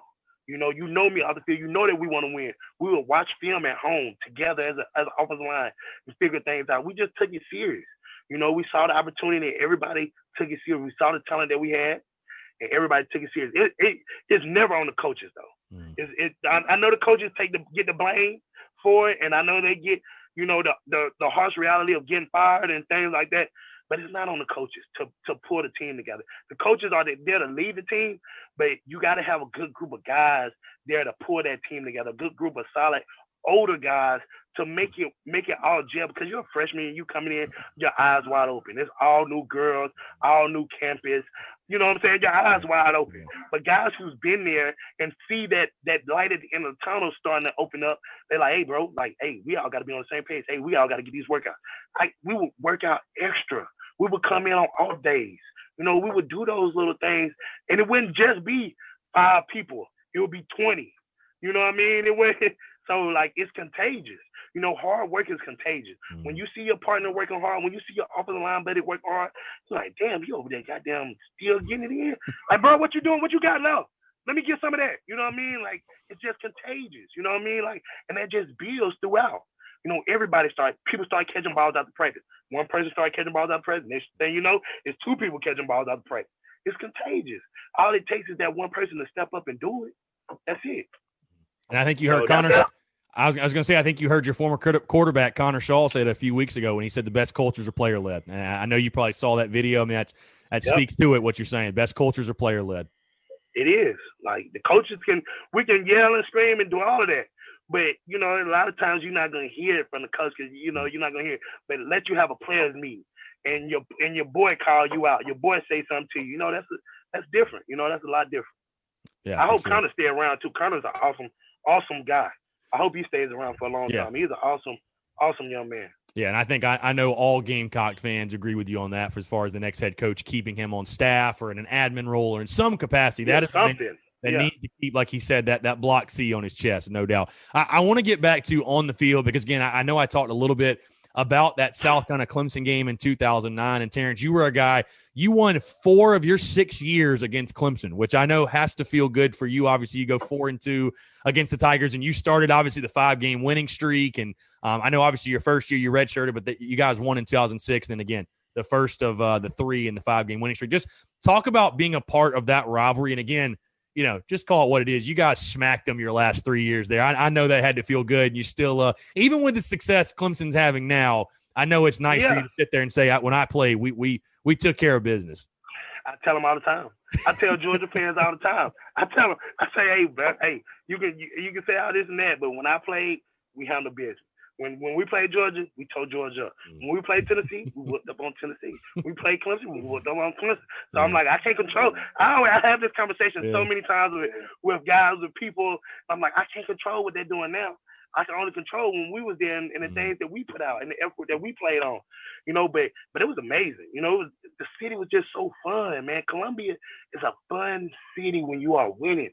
We are the only basically professional team in the state. That's it, and Clemson. So when you are winning, it is a fun environment. I can only imagine how much fun it is with them winning national championships in Clemson. Just being honest, I can only imagine. But when we was whooping up on Clemson and winning those games, it was a lot of fun. We just had a better talent, more talented team, man. Yeah. Bruce Ellington, we just had some guys that was just, some good athletes and was committed to winning, wanted to win. So I can't. Yeah, it was a lot of fun. Like, it was winning those games, playing against good competition with them boys, going to Clemson, all that. I miss all of that. All of that. I was going to say, are there any good memories? Because the offensive line, that battle in the trenches, that's a car crash every play. I know the shit talk has to be at an all-time high. Is there any specific memories you can tell on air of you jawing back and forth with any of their guys? Man, again, with Clemson? Yeah, with Clemson. Branch. Andre Branch, that's the defensive I think that's a guy. Yeah, I think that's a guy. Yeah. He's still playing in the league and stuff. He's been in the league for a while too, but he was a trash talker. And so we was going back. He played defensive end, but I got to pull and catch him on a couple kick-out blocks and stuff like that. So he was just talking the whole time. The deep tackle they had was very good. He didn't say a word. You know what I'm saying? He was a good guy, but he didn't say a word. He didn't talk too much. But Branch, he was the man who did a lot of talking. Yeah. He was always out there running his mouth, and we definitely would shut him up though. We definitely would easily. So it was a lot of fun. No doubt. So Florida too. Florida was another good game too. We had a lot of trash talk against Florida. They D-line, all of them talking. All of them was talking the whole time and doing little slick little stuff, and we was doing it back too. You know what I mean? We ain't soft. Ain't nothing soft over here, dog. So if that's how you want to play, we can play that way. You want to play fair? We can play fair. But we want to play dirty? We can play dirty. You know what I mean? Me and my boy Rikivius, it was a lot of fun times me and him had. I wish my boy Cal Nunn didn't get hurt that year, and he could have stayed healthy, and then we could have kept Rikivius at right tackle and me at right guard. Oh my goodness, we were smashing folks. That Georgia game, when Lat ran for them, we was smoking them. Jones and whoever the other little boy, the other deep tack they had, man, we was running them boys. Black was running all over them. Like, it was a lot of fun, man. Me and Rock are the same. So our mindset and trash talk and physicality, we're gonna bring it regardless. You know what I mean? So it was good. Yeah, well, since we're on the topic, I'll ask you, man, just simply put, what was it like to block for Marcus Lattimore? Because he's a guy that, again, you guys were a great offensive line unit, but when you've got a guy like Marcus Lattimore toting the rock, he's going to make you look good every now and then. And you mentioned that Georgia game in 2010, which was his coming out party. I think he broke like 40 tackles. I mean, just something crazy. Runs for like 180. You guys obviously get the win, but what was it like blocking for Marcus? Because, again, he's a guy that he's going to make the offensive line look good, make the entire team look good, the way he runs the football. Best running back I ever played with, to this day. Best running back I ever played with, even on a professional level, and best running back I ever played with. He's just a guy who performs, who sees the whole. He makes me correct, put it like that. He makes me right. Whether I'm blocking you to the right, to the left, in that zone scheme, if you try to slip back and I got to turn back and push you that way, then guess what? Mark's going to cut that thing to the left and be out of there. If you want to run this way and I got to watch you this way, he's going to cut it back. Yeah. He was just a good back, man. He didn't say it. He didn't talk. I don't know how he would break all of those tackles. No. He didn't have no great jukes out there, nothing like that. Real downhill runner, one cut kind of back. And he was just an exceptional back, could really just see the field. And I really enjoyed blocking for him. I really thought we was gonna win the Heisman, and he was gonna win the Heisman. I was gonna get to go to the Heisman ceremony and be out there, looking good. So I really thought it was gonna happen. But God has other plans for people, and we all have our plan and we all have our way of life. You may not understand it when it's going down, but when he got hurt, I was devastated. Just because Lattimore is he's a good kid. He just was a great kid. Like, we just had a lot of good guys there. Yeah. We had a lot of guys who was dedicated to winning and good teammates, man. Yeah. Like, I love my Coach Spurrier would always tell us, he'd be like, man, he always say, you know, he like, these are the best times of your life. You know, sometimes we wouldn't always, you would be like, he's like, Coach, man, I'm having some great times. You know what I'm saying? It just started. But those were really the best times of my life. You know, I've had some great times too, continuous. But just being able to have your boys there with you, accessible, like every day, you know what I'm saying?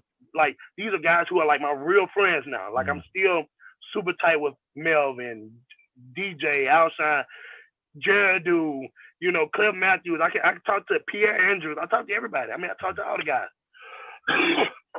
but professionally, like, you don't build that bond. You know, right.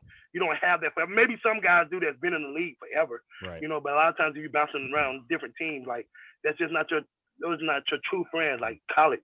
And then Coach Spurrier was right, man. But Lat was an awesome guy. He was great running back, great vision, you know, great steadier, pick up the blitzes. Like, he was exceptional. That's why he still got drafted. You know what I mean? Yeah. Yeah, well, no Heisman Trophy. Hopefully, he served you up a couple of steak dinners for the work you guys did for him. I know you guys deserved it. He ain't serving no steak dinners, man. He's in college.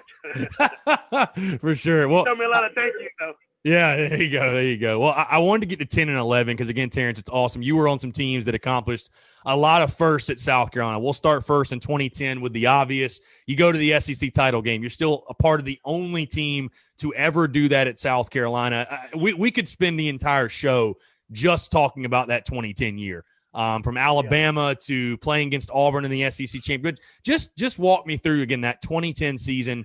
You're a fifth-year senior. You played in 10 of the 14 games, made 2 starts that year. But just talk about that year as a whole, going to Atlanta. I know it didn't end exactly how you wanted. I mean, Cam Newton turned into Superman. What can you do? But I know. The entire experience, man, I'm sure that had to be awesome, too. Again, and you're still, to this day, part of the only team that has gone to Atlanta for the Gamecocks. I love it. You know, I love it. I wish we would have won it. We wanted to play Auburn. We wanted to play Auburn. You should have probably had them the first time. I mean, honestly. That's why we wanted to play them. Yeah. You know, Coach Spurrier threw it up to Lamar Scruggs. Not taking nothing from Lamar Scruggs, but he threw it up to Lamar Scruggs in the end zone when we got Alshon Jeffrey, you know, right here. Throw it up to him. Shit, I don't care if 2 people on him. Throw it up to Alshon. Throw it up. I used to be in the huddle. I used to tell Connor, man, throw it up to 1. I used to tell Garcia, throw it up to 1, man. Throw it up. Please. Just throw it. Like, it don't matter. Just throw it up to him. So, but we wanted to play Auburn again when we got what we wanted. Alabama was a very good team. We beat them, but they was a very good team. They was a very big team. So we did not want to play them again. You know, we wasn't, you know, we wanted to play Auburn. We felt like we matched up well with Auburn. We felt like we should have beat Auburn. But like I said, I remember we was in the dome. We was in the dome warming up. And Auburn came in the dome. And they just came in. They just set the tone from the jump. As soon as they came in the dome, we in the dome warming up. They get off the bus. They come in the middle of the dome, jumping, turn. You know, like rowdy. Like, as soon as they get off the bus, I'm like, they, you know what I'm saying? They just set the tone. Like, their mindset was already, they was on a different mission. You know what I mean? And they played like it. You know, and they had a real good team, and you know, a lot of guys stepped up that year, but that was a fun year. You know, and like I said, that's the year Kenny Mack passed away. Yeah. So I started in the beginning of the year, and then after Kenny passed, I kind of was like, you know, I was down, I was done. You know, I didn't never recover until, you know, after that year. Thankfully, I had that medical, and I was able to come and, you know, show all my worth in 2011. But I really wanted to show my worth 2010 and 2011. Right. You know, that was the goal. But, you know, like I said, you know, you just never know what happens. You know, God got different plans for everybody. And, you know, during that time, I struggled with that, but I still had a great team, you know, and we accomplished so much that year and went to the SEC championship and won our bowl game. And, you know, we just set ourselves up for a big 2011. We knew what we had. You know, we swept the East in 2006. We swept the East in 2011. You know, I tell people, like, bro, we swept the East. Like, we beat every team in the East. And I can't believe we lost to Arkansas in 2011. I was so mad about that. Arkansas, we lost Arkansas and Auburn. Should have beat both of them. Easily should have beat both of them. But yeah, that was pretty much 2010. They just came in, turned up in the SEC championship. But Yeah. the year was a great year. You know, we won a lot of games and really set ourselves up for, like I said, 2011. 2011, we should have went to the SEC championship again. Yeah. They said because we lost 2 games to the West, but we swept the East. Yeah. But we don't get to go to the SEC championship. That makes no sense. We sweep the East. That's what we play on. We play in the East. Yeah. So we sweep the East just because we lose 2 to the West. We still should have went because it's 2 different conferences. Yeah. And then that 11 season, again, you make your biggest impact, I would argue, as a Gamecock. And again, you come in as a 6th-year senior offensive lineman. I mean, you came out of spring drills at the top of the depth chart at right guard. You had the most experience of any returning lineman. And again, you made 12 starts in 2011. And you were truly the anchor of that offensive line in 2011. Again, another fantastic group. Marcus Lattimore running the football. Obviously, you go through the quarterback change in the middle of the season with Connor Shaw taking over for Steven Garcia with his issues getting kicked off the team. But again, another first where, again, we talked to, it's not just Terrence Campbell. It's Terrence Campbell, part of the first ever Gamecocks team and the only to ever go to Atlanta. And then also part of the first ever Gamecocks team to win 11 games. And that's something that nobody can ever take away from you. Just what does that mean to you? Because I know it probably means a lot in the moment when you're hoisting the trophy in the Capital One Bowl. You beat Nebraska. And, you know, I've heard from different guys you played with how great of a win that was and how special it was because, you know, Nebraska came in as this program, all this tradition. They've got, you know, I forget who it was, told me the story that Coach Spurrier was pointing over to their bus and they got all their national titles and their conference titles and all down the bus. He's like, none of that matters. Hey, we're not playing that. We're playing this Nebraska team. It doesn't matter what they've done in the past. It doesn't matter that we don't have as much tradition as them. And so I know it was special for a lot of different reasons, but I mean, I'm sure looking back now, especially and thinking that and reflecting on that, I'm sure you got your 11-win ring. Like it's really cool. I mean, you're in very awesome company, I would say. I mean, that was amazing.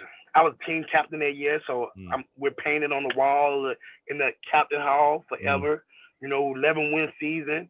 You know, that's forever going to be there. And then it was amazing just to put our team together and everybody together. It was cool. Like, man, we had a solid team and we had a good group of guys. And, you know, I might have been the anchor of that team, but Rakevius, TJ Johnson, AJ Campb was a freshman balling. You know what I mean? Like, and now he's a baller in the NFL. Like, you know, and Cal Nunn, Nasty Nunn. Like, man, we just had a good squad. That guys that would just, you know, put in the work and put in the effort that was just dedicated to us winning. Our D-line, going against the guys on our D-line was the best D-line. We had the best D-line. So us going one-on-ones against them continuously, having Melvin Ingram stand over top of you and a 3 technique, coming downhill at linebacker, having the silent assassin, Devin Taylor, you know, long reach, coming around the edge, Cliff Matthews, Clifton Gathers, like, just had a really good team, you know what I mean? And it was exciting. That was some exciting times. And, you know, I believe all these games are won in the trenches. You know, you can have everybody going to have skill players. We got skill players now that's great and balling out. But I think the difference that separates teams is just having a nasty offensive line and having a nasty D-line. You know, when you got a good offensive line and good D-line, it kind of can control the tempo of the game. You know, you need a quarterback. If you got a good offensive line and you got a good running back that can run the ball and a quarterback that just take care of the ball and don't turn it over, you have a successful winning team right there. Yeah. You know, especially if you have multiple running backs that you can interchange, like, and you got a dominant offensive line that can control the clock. Like, you just able to play off of that, play actions and just simple things that just get wide receivers open. So I think the offensive line, like I always tell people, you know, offensive line is the most important position on the field. Offensive line is the only position on the field where you don't substitute, where it's 5 guys on the field all the time. And the D-line, everybody else going to substitute. And you're always involved in the play. Whether it's a run or pass, you're always involved. Even if it's a bootleg, somebody got to capture that D in. Somebody got to push the wedge that way, you know. So you're always involved. You know what I mean? So that year was a lot of fun. I love it. Thankful to be a part of it. Thankful to have that ring. I'm glad I got that 6-year eligibility and was able to be a part of that team and be a team captain that year. It just was special to me. And I got voted by my peers. You know what I mean? That means the most to me. You know, I got the hardest worker award coming out of spring that year. You know, and that's what it's all about. You know what I mean? And when you got guys that just take that role of, you know, putting it all out there and trying to get everything they can get out of it, you know, the rest of the group just follow along. You know, the rest of the group follows along. Nobody's going to see somebody working hard unless they don't want to be a player, see somebody working hard and just walk away. They're gonna join if they have that same ambition. Yeah, no, for sure. I want to get your take switching gears a little bit because you talked about some of the defensive linemen that played at South Carolina. I know, again, like you said, you're a fiery guy. You're a battler. You love to get after it. And, again, who were some guys that you went after it with most in practice? Because I know just recently I've talked with guys like Aldrick Fordham and Travian Robertson and Chaz Sutton and some guys obviously you went, you had battles with in practice. And I think that was, like you said, the great thing about – yeah, that was the great thing about those teams is iron sharpens iron. And when you're going against the guys, you're going against each other and you look at those players, it's like, bro, you're not going to see anybody better. You know what I mean? So exactly. who were some of the – bull rushers was as good as Travian. Nobody bull rush was as good as Travian. Yeah. Nobody I went against had a better bull rush than Travian Robertson. I used to be like, bruh, stop bull rushing me. Stop. Do another move. Work another move. Try to do something. Try to do something else. But he's just another good dude. Aldrick, he's very slippery to be playing a 3 technique. He can swim move you. He can move you, get around you with defensive end tactics, but had the mentality of a 3 technique. So you got that. If you played against a guy that was 285 or something like that, we had that in practice. You know what I'm saying? I was going against that on a regular. So it was just like having guys like that, like Eric Norwood. When Norwood was there and I had just became offensive lineman, he used to talk so much trash. Because he knew me from where, from back home and stuff. So, and now I'm on the other side of the ball. So he just used to be rapping. I'm going to run through your ass today. Like, we'll be stretching. He'll just start just talking trash. Like, he coming directly for me because he know I'm going to talk back. Right. He know I'm going to say something back. I'm not going to sit there and the defense just talking all practice long and the offense, we just sitting over here just drinking water, hanging out. Like, nah, we ain't scared. I'm going to let you know, we not scared over here. They ain't know all that talking and riff-rapping y'all doing over there. Jap Brinkley was another person who would lay the thump on me. I would hate inside drill and pulling around to see Jap in the hole coming downhill at 260. Like, come on, bro. This not real. I'm 260. I'm 260 playing offensive line. Like, this not fair. So, like, those guys was I would say I talked a lot more trash with them guys. Or they talked a lot more trash to me, and I talked back when they were there, still around, No, for sure. Definitely. Yeah, no, for sure. Cool. Yeah, it's great. Like I said, iron sharpens iron. There's no doubt. I want to get your take too. Moving past your South Carolina days, Terrence. Obviously, you spent some time in the NFL with the Redskins, the Jets. I'm just curious to get your take on your professional football career after South Carolina. Some of the things you learned. What was your overall takeaway from the experience? Man, I got better. I got better with my hands. That's the main thing that I learned, how to play more with my hands. The Redskins and just I was there for a short period of time, but it just showed me that I can do it, that I can play, that I was thankful that I got the opportunity and everything like that. And the other leagues that I went to was the Canadian Football League. I dominated it for a year, did great out there for a year, got Player of the Week, Offensive Lineman of the Week, did some great things out there at tackle, at right tackle, left tackle. I got to play those positions and be in Canada and experience Canada. Playing arena football, I got to catch touchdown passes and freaking travel all over and see different places and just, it really helped me just with culture. I think God was setting me up to, to deal with these different cultures and be in different areas of the world and knowing how to relate to people. And because, in South Carolina, there's a lot of times it's people in that common area of the South that come to South Carolina, so we would all have, kind of the same mentality, be around the same age and stuff like that. So going to play professional football just really opened my eyes up with culture and really just introducing myself to different lifestyles and different ways of life, and it helps me right now.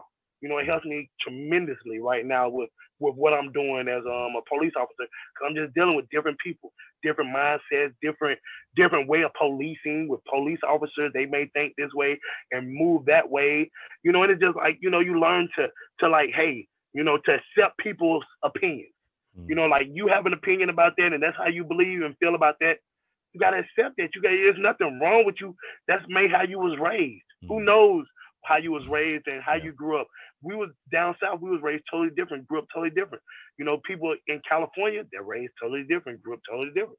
So it's just, it really was a great experience of just culture and stuff like that. And I was fortunate to play 5 more years, loved every second of it.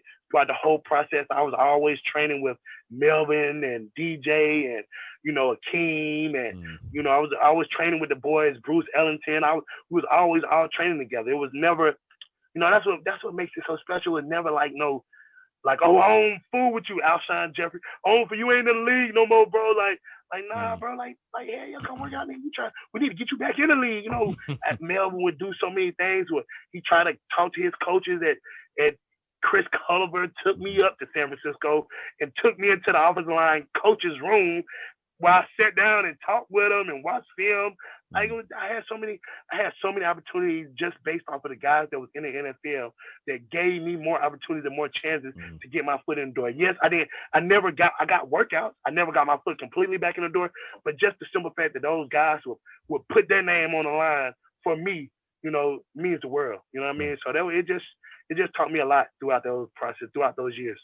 Yeah, for sure. Terrence, you talked about the culture thing as far as and how that's impacted what you're doing now. I want to go to that first, and then we'll talk about Gamecock football and kind of what's going on with South Carolina football right now. Because right now, like I said, you are currently a police officer in San Jose. And obviously, we all know what's going on in 2020. And, you're an African-American male being a police officer. And, again, everything that's happened with the pandemic, with social injustice, all that stuff.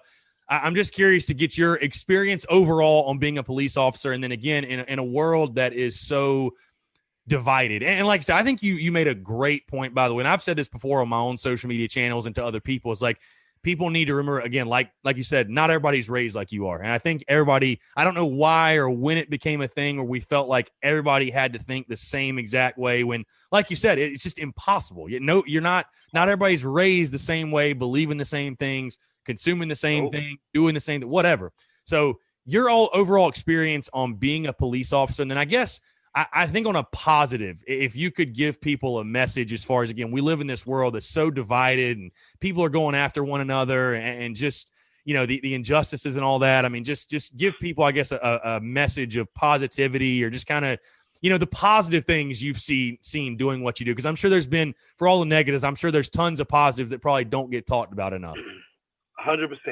And being honestly, I've been associated with, I've been a part of all positivity things, all positive things. I haven't been on the scene where I've seen nobody disrespect anybody, where I've seen another officer like do something that I feel is unethical or do anything that I feel is not humane.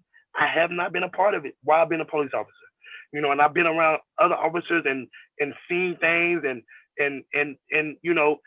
it just hasn't happened with me being around on the scene. I don't know I haven't seen stuff where it came out of the media about San Jose doing things not properly.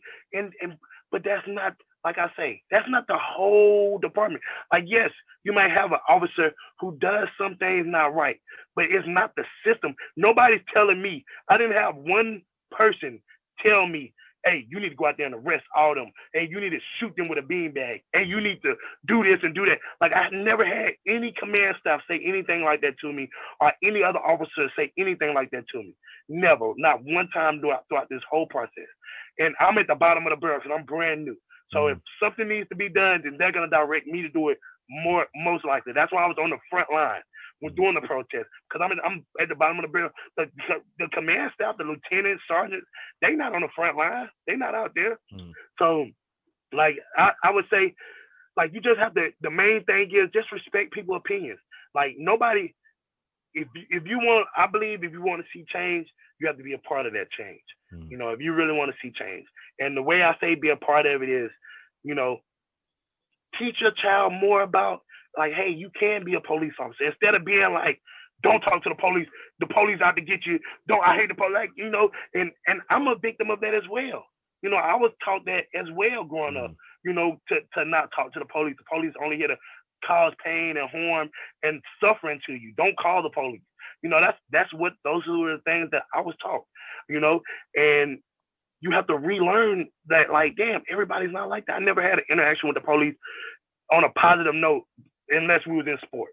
Right. Unless I was playing sports or something like that, or they knew I played ball. Otherwise, it was never, I'm still a black man as well. Like, I still can drive down to LA.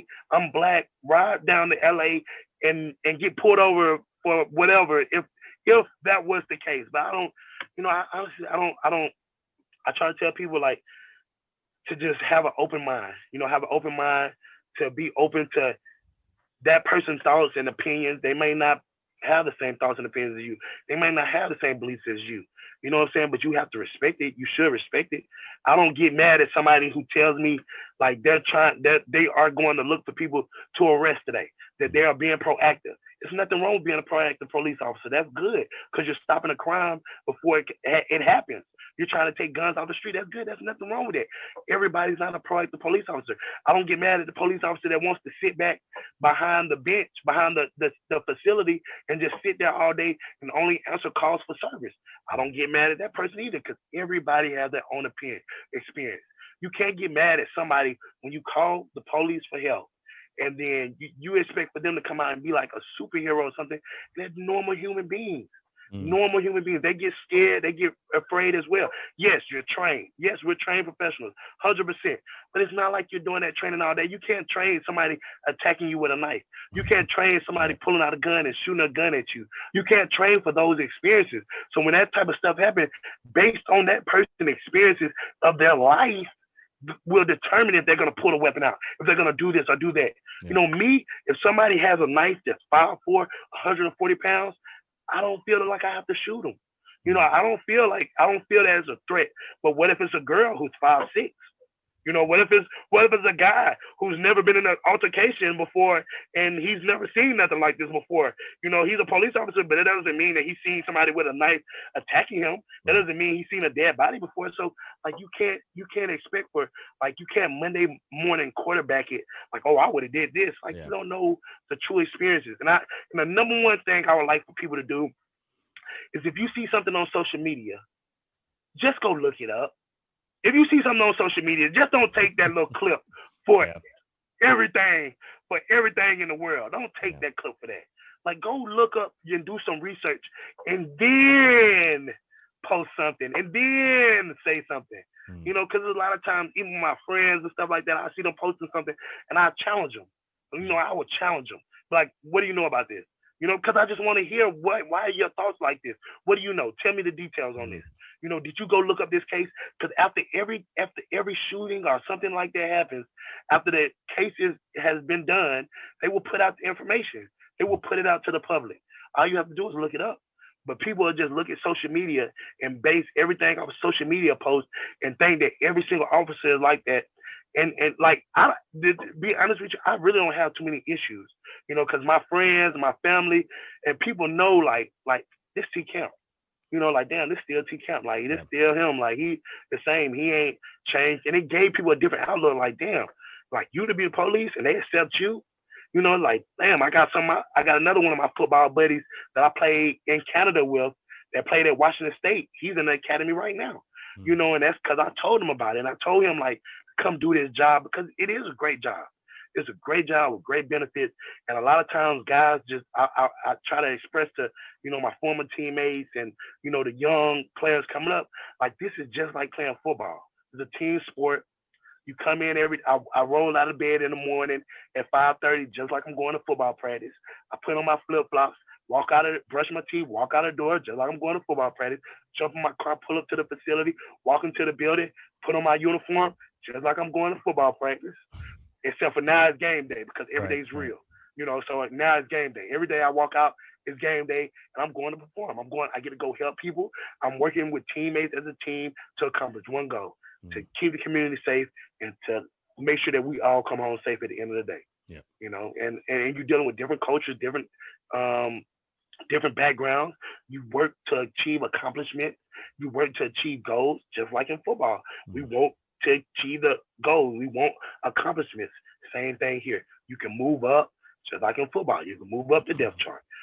So it's very similar. And I would just like to see, the more people that we have do it that are from the community in which they wish to help, if we get more people from that community or from that area that want to help and become police officers, like, it will be good. Now you can have an impact. But you standing out there yelling at me, calling me N-word and saying that I traded on you and I'm a traitor. Like, what do you want? Like, what do you want? Like, do you want more people of color to become officers, get in a position of power, or do you want to just be patrolled by all white people? You know, like, it's, what do you want? Like, I'm trying, like, it's so confusing. Like, people get so mad and so angry when they see me out there, but, you know, patrolling and stuff and call me all these names and stuff. It doesn't bother me. You know, it doesn't. I try to tell them. I try to be like, can I talk to you? If I can talk to you and express to you, I think your opinion will change. You know, but if you won't let me talk, if you're just gonna be, you know, foolish, a dummy, if you're just gonna be yelling and screaming and calling me all kinds of names and words and don't want to hear my side of the story, then, you know, we'll never accomplish nothing here. You know what I'm saying? We just hear, you just hear yelling. So, you know, that I feel great doing it. I love doing this job. I plan on doing it for the next 20 years and encouraging other people to do it, and, you know, and trying to move up and do more for this community, do more for my community back home. You know, I just plan on just trying to just continue to do more for South Carolina. Maybe I can come back to South Carolina and be a chief of police. Who knows? You just never know what God have in store. The only thing I do know is that you just got to have an open mind, got to work hard, just keep pushing. Yeah, Terrence, very well said. Very well said. I want to move before we get you out of here for sure. Move back to the Gamecock football side of things, because right now, obviously, a lot is swirling. The coaching search rages on. Obviously, South Carolina moving on from Will Muschamp. And I more so want to get your take on, you know, Shane Beamer is one of the names that's very popular right now. And Shane's the guy that was at South Carolina when you were there. And so I'm sure you know him very, very well. But he is a guy that is a very popular name right now. And like we were talking a little bit off air, you know, when you're getting the endorsements he's getting from Marcus Lattimore, DJ Swearinger, Melvin Ingram, Devontae Holloman, Pat DeMarco, Steven Garcia. I mean, the names just keep going down. Some of the best who ever wear the garnet and black.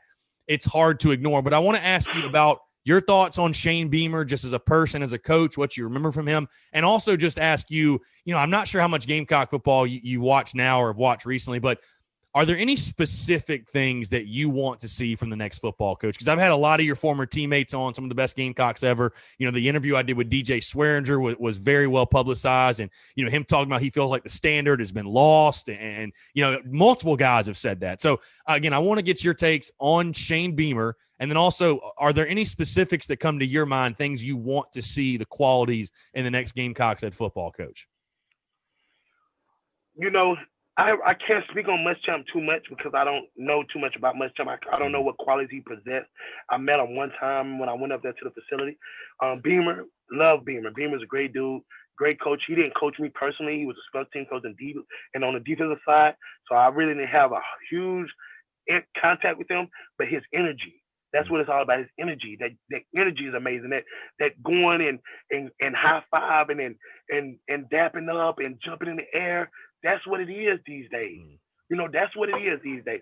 So for me as a next head coach, I would love to see somebody who's enthusiastic, who's ready to, who is guys these days. Guys are not responding to the yelling. You got to have a different outlet. Guys are not responding. Like when I was playing, you could grab my face mask. Coach Nix would grab my face mask, shake my face mask, spitting in my face with his sticky breath, yelling and screaming at me. And I want to fight him, but I accept it. And I play ball. You know, nowadays, kids going to transfer. He's going to leave school. He's going to transfer to another school. Like, they don't like me here. Like, I'm going to get out of here. So that's not necessarily the route that you go. You know, you want to try to get qualities of these coaches that are winning, that are doing it, that are having success. You know, look at that Dabo Swinney. I remember when Dabo first got there, you know, he's freaking dancing in the middle, freaking dapping. Like, that creates an environment where kids see this. You're selling the program to 17-year-olds, 16-year-olds, 15-year-olds. You're selling the program to them.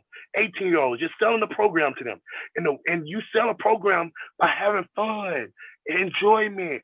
The coach, like, damn, I want to go play for that coach. Like, he turned up. Like I love his energy. You know what I mean? So, like, when you playing, when you doing it and expressing that, that's I think is a big thing. And we need somebody who's for the players. You know, who is there to not only see you.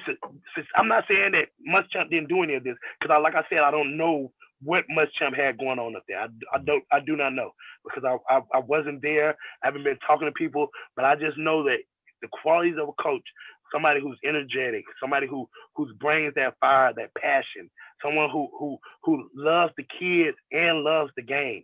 You know, that's big, because kids see that. You know, kids gonna see if you're a phony or not. You know, you can't go to the hood and try to get this 5-star kid that's growing up in the hood and you coming in there being a phony. You know, when you got somebody like Alabama coming in there presenting, hey, we can get you to the NFL, Clemson, we're going to get you there, we're going to play in the biggest game, biggest lights. You got to sell something different. Yeah. Because that's not where we're at as a program. So you have to sell, you have to be able to sell basically yourself as a coach in the environment that you're going to be coming in, because you're not selling. You're not going to be able to sell, hey, we're going to play in the national title game this year. We're going to be in the top 4 rankings. Like, you're going to be playing in front of big crowds. But you're not going to be able to sell that. That's not our selling point. So the coach has to be the selling point. The coach has to be somebody that players will want to come play for, that players will want to compete at the highest level for, because they like, damn, I love this guy. There's a guy. You want a coach that after you leave, you still feel comfortable to be like, to pull up, you know, the contact. You know, that's type of stuff. I still talk to Coach Elliott. I wanted to perform for Coach Elliott. I wanted to. I didn't want Coach Elliott I didn't want myself to look bad, but I know Coach Elliott would come, we would be in full pads, and Coach Elliott be down there in the middle getting beat up by me and Rakitis. Me and Rakitis, we'd be like, we finna smoke Coach today. Like, he want to jump in the pad, he want to jump with us, we finna bang him. And he would just, but that would rub off on us. You know, he would make us go up and present the game plan, you know, in the meeting rooms. And that stuff would rub off on us. You want to go out and play for a guy like that. You know what I'm saying? Coach Spurrier, he spoke for himself. You know, he already had the resume. You know, that's main reason why I went, because Kenny and Coach Spurrier. Like, damn, you want to play for the all-ball coach, the gunslinging ball coach, the big-time winning ball coach, you want to do that, you know? So, to me, to turn the program around, you have to get a coach that can sell himself. And the way that he sells himself is by being enthusiastic, because you're not selling you can't sell the program right now. Right. I mean, you can't be like, yeah, we're gonna, you know, we're 2-6, 2-7 right now, yeah. 2-7. You're not gonna go into somebody's house this off season and talk about the 2-7 football season and coming to this program to change it around. Like, no, you're gonna talk about yourself as a coach and what you're presenting and how you feel like you can come and help me as a coach change this program around. And that's why I feel like the coach is the enthusiastic coach, an energetic coach, a coach that is for the players would be a perfect fit. You know, somebody who's gonna have a good time, somebody who's gonna do those cookouts, somebody who's gonna, you know, just put those things together. Coach Spurrier might not have came to a cookout, but he would tell me to throw a cookout. You know, like Coach Elliott would tell me to throw a cookout. He would tell me those things. They would endorse Fitzgerald. He would, our strength coach, he would endorse those things. He would get us a cooler and bring drink, not alcoholic drinks, but like fucking juices and, you know, sodas and stuff like that, and just drop them off and leave. You know, like, those are the types of things that make teams better. You know, so when you got coaches, I'm not saying, I don't know if they was doing that on that team. I don't know. I can't say. Like I said, I didn't talk to that team, but I know for a fact that those things like that will, you know, make things a lot better. For sure. Well, Terrence, you've been gracious with your time. It's been an awesome conversation. Before I get you out of here, one last thing, because you mentioned Coach Spurrier.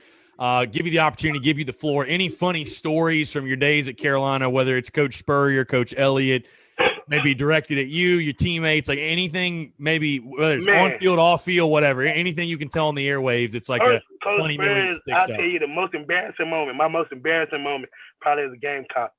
We was playing Florida. It was that year. It was like 2009 or something like that when we got really smoked up or beat up. I know Garcia was there. And who was our running back? I think the running back was Brian Maddox, or was it Kenny Miles, or it was the kid Mike who Davis. didn't play that. No, it was like he didn't even play. I know that was all of my running backs too, but it was like he was number 28. I cannot remember him. And it was like when we got really beat bad by Florida though. We got smoked by Florida that Taylor year. Rank, you're talking about. Nah, not Taylor Rank. I'm just rattling off names right now. Yeah. Those are good names though. Yeah. He was a black I don't know. Dang, what was his name? He was from Florida. He transferred from JUCO, I think. He was the running back at the time. Right. Okay. And so we ran a pitch play. We pitched it out there to him, and this is our only chance to score. Only chance to score. Pitch it out there to him. We on the goal line. I pull around all week long.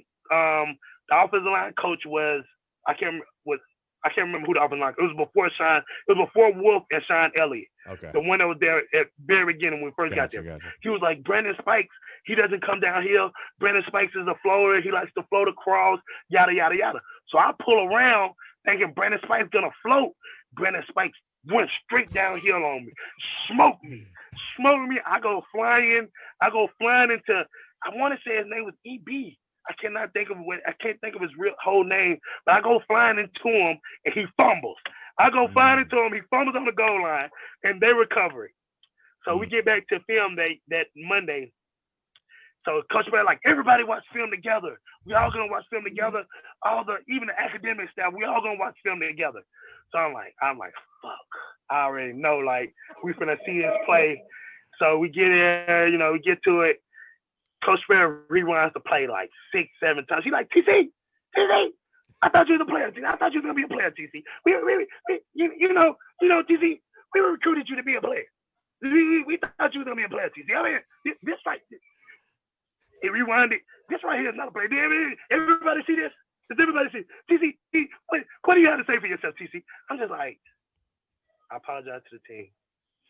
Like, in front of everybody, I'm like, Coach Bear he does like he don't cuss at you or do anything like that. He just make you feel bad. He's like, I thought you was a player. And that was one of the most embarrassing moments. But Coach Bear was just funny overall, man. He was a funny guy.